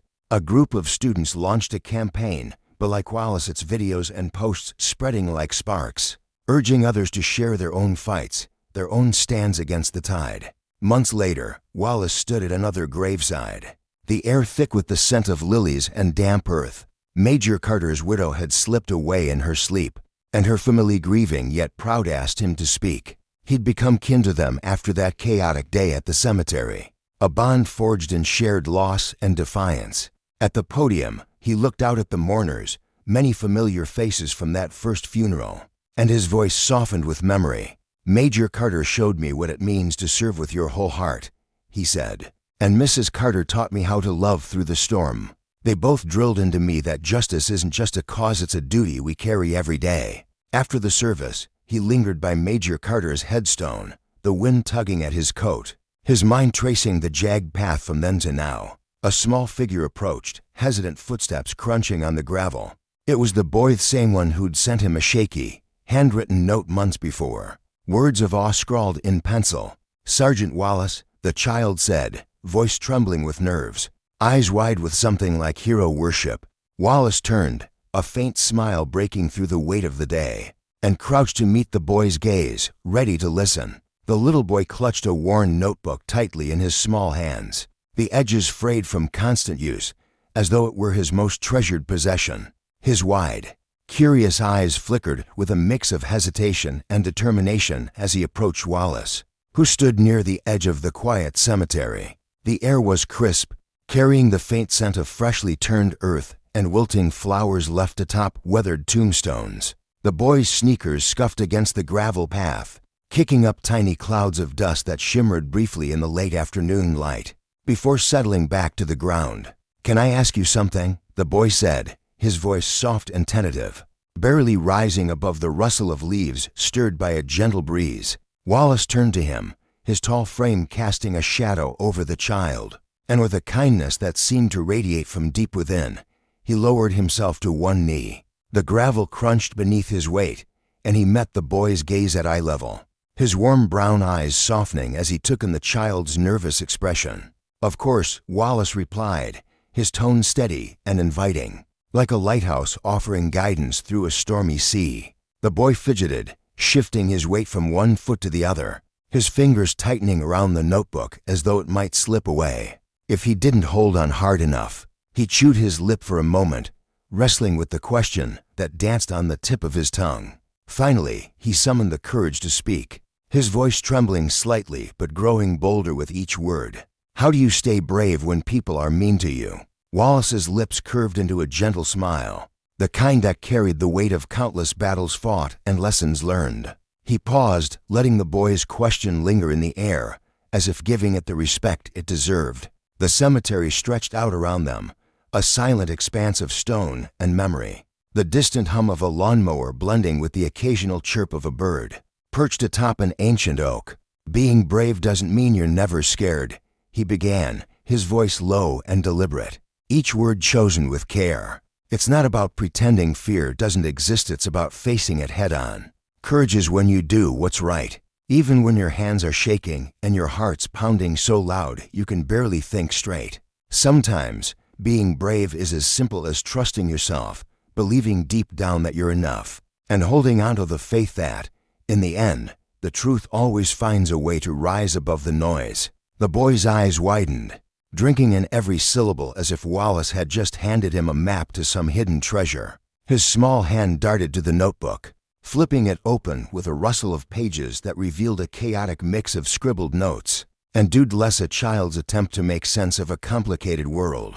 With a stubby pencil clutched between his fingers, he began to write, his brow furrowing in concentration as he etched Wallace's words into the paper. The tip of the pencil scratched faintly against the page, a sound so small yet so full of purpose, as if he were preserving something sacred. When he finished, he looked up at Wallace with a quick, grateful nod, then turned and bolted back toward his parents, who stood a short distance away near a cluster of headstones. Wallace watched him go, the boy's small figure weaving through the maze of graves, his footsteps kicking up more dust that floated like tiny golden specks in the sunlight.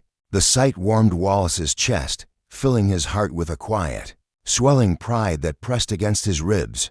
He rose slowly to his feet, the ache in his knees a reminder of the years he'd spent fighting battles, some won, some lost, but all leaving their mark. As he brushed the dirt from his pants, his gaze drifted across the cemetery, settling briefly on the grave he'd come to visit. The headstone was simple, etched with a name and dates that told only a fraction of the story. But to Wallace, it was a monument to resilience, a silent testament to the cost of standing up for what's right. He turned away, his boots crunching against the gravel as he started down the path, the weight of his thoughts settling over him like a heavy coat. The road ahead stretched out in his mind's eye long, winding, and littered with obstacles he couldn't yet see. The fight for justice was a relentless beast, one that didn't sleep or soften with time. It gnawed at him, a constant reminder of the corruption he'd witnessed, the power abused by those who hid behind titles and wealth. He'd seen it firsthand, men and women crushed under the heels of the mighty, their voices silenced, their lives discarded like scraps. And yet, here he was, still walking, still breathing, still believing that every step forward mattered. The world wasn't the same as it had been when he'd started this journey. Change was slow, agonizingly so, like a river carving its way through stone. But it was Changangani conversation, one act of defiance, one child's scribbled note at a time. Wallace thought of the boy's parents, standing patiently by the graveside, their faces etched with a quiet strength he recognized. The father had a weathered look, his hands shoved deep into the pockets of a faded jacket, his eyes carrying the exhaustion of someone who'd fought his own wars. The mother stood beside him, her arm looped through his, her posture steady despite the faint tremble in her fingers as she brushed a strand of hair from her face. They weren't just bystanders in this story, they were survivors, people who'd tasted the bitter sting of injustice and still found a way to keep going. Wallace felt a kinship with them, a thread of shared resolve that tied their lives together, even if only for this fleeting moment. As he walked, the cemetery fading into the distance behind him, Wallace's mind churned with memories of the battles that had brought him here. There was the time he'd stood before a crowd, his voice shaking as he called out the lies of a corrupt official, the air thick with tension and the threat of retaliation. He remembered the late nights spent poring over documents, the ink smudging beneath his tired fingers as he pieced together evidence that others had tried to bury. And then there were the quieter moments, whispered encouragements from allies, the tear-streaked faces of those he'd helped, the rare, fleeting victories that reminded him why he couldn't stop. But beneath it all lay a deeper lesson, one carved into his soul through years of struggle. Justice wasn't just a destination, it was a reckoning. Those who wielded power without mercy, who trampled the weak to climb higher, would one day face the consequences of their greed. It might not come swiftly, and it might not come in the ways he imagined, but the scales always tipped eventually. That truth fueled him, a quiet fire that burned steady in his chest, pushing him forward even when the path grew steep and treacherous. Wallace wasn't alone in this fight, not anymore. The boy's question, the parents' resilience, the countless others he'd met along the way were all part of something bigger, a slow but unstoppable shift. He squared his shoulders, his stride growing firmer with each step, determination etching itself into the lines of his face. The sun dipped lower on the horizon, painting the sky in hues of orange and gold. And as the light spilled across the earth, Wallace knew he'd keep moving forward, one step, one truth, one brave heart at a time.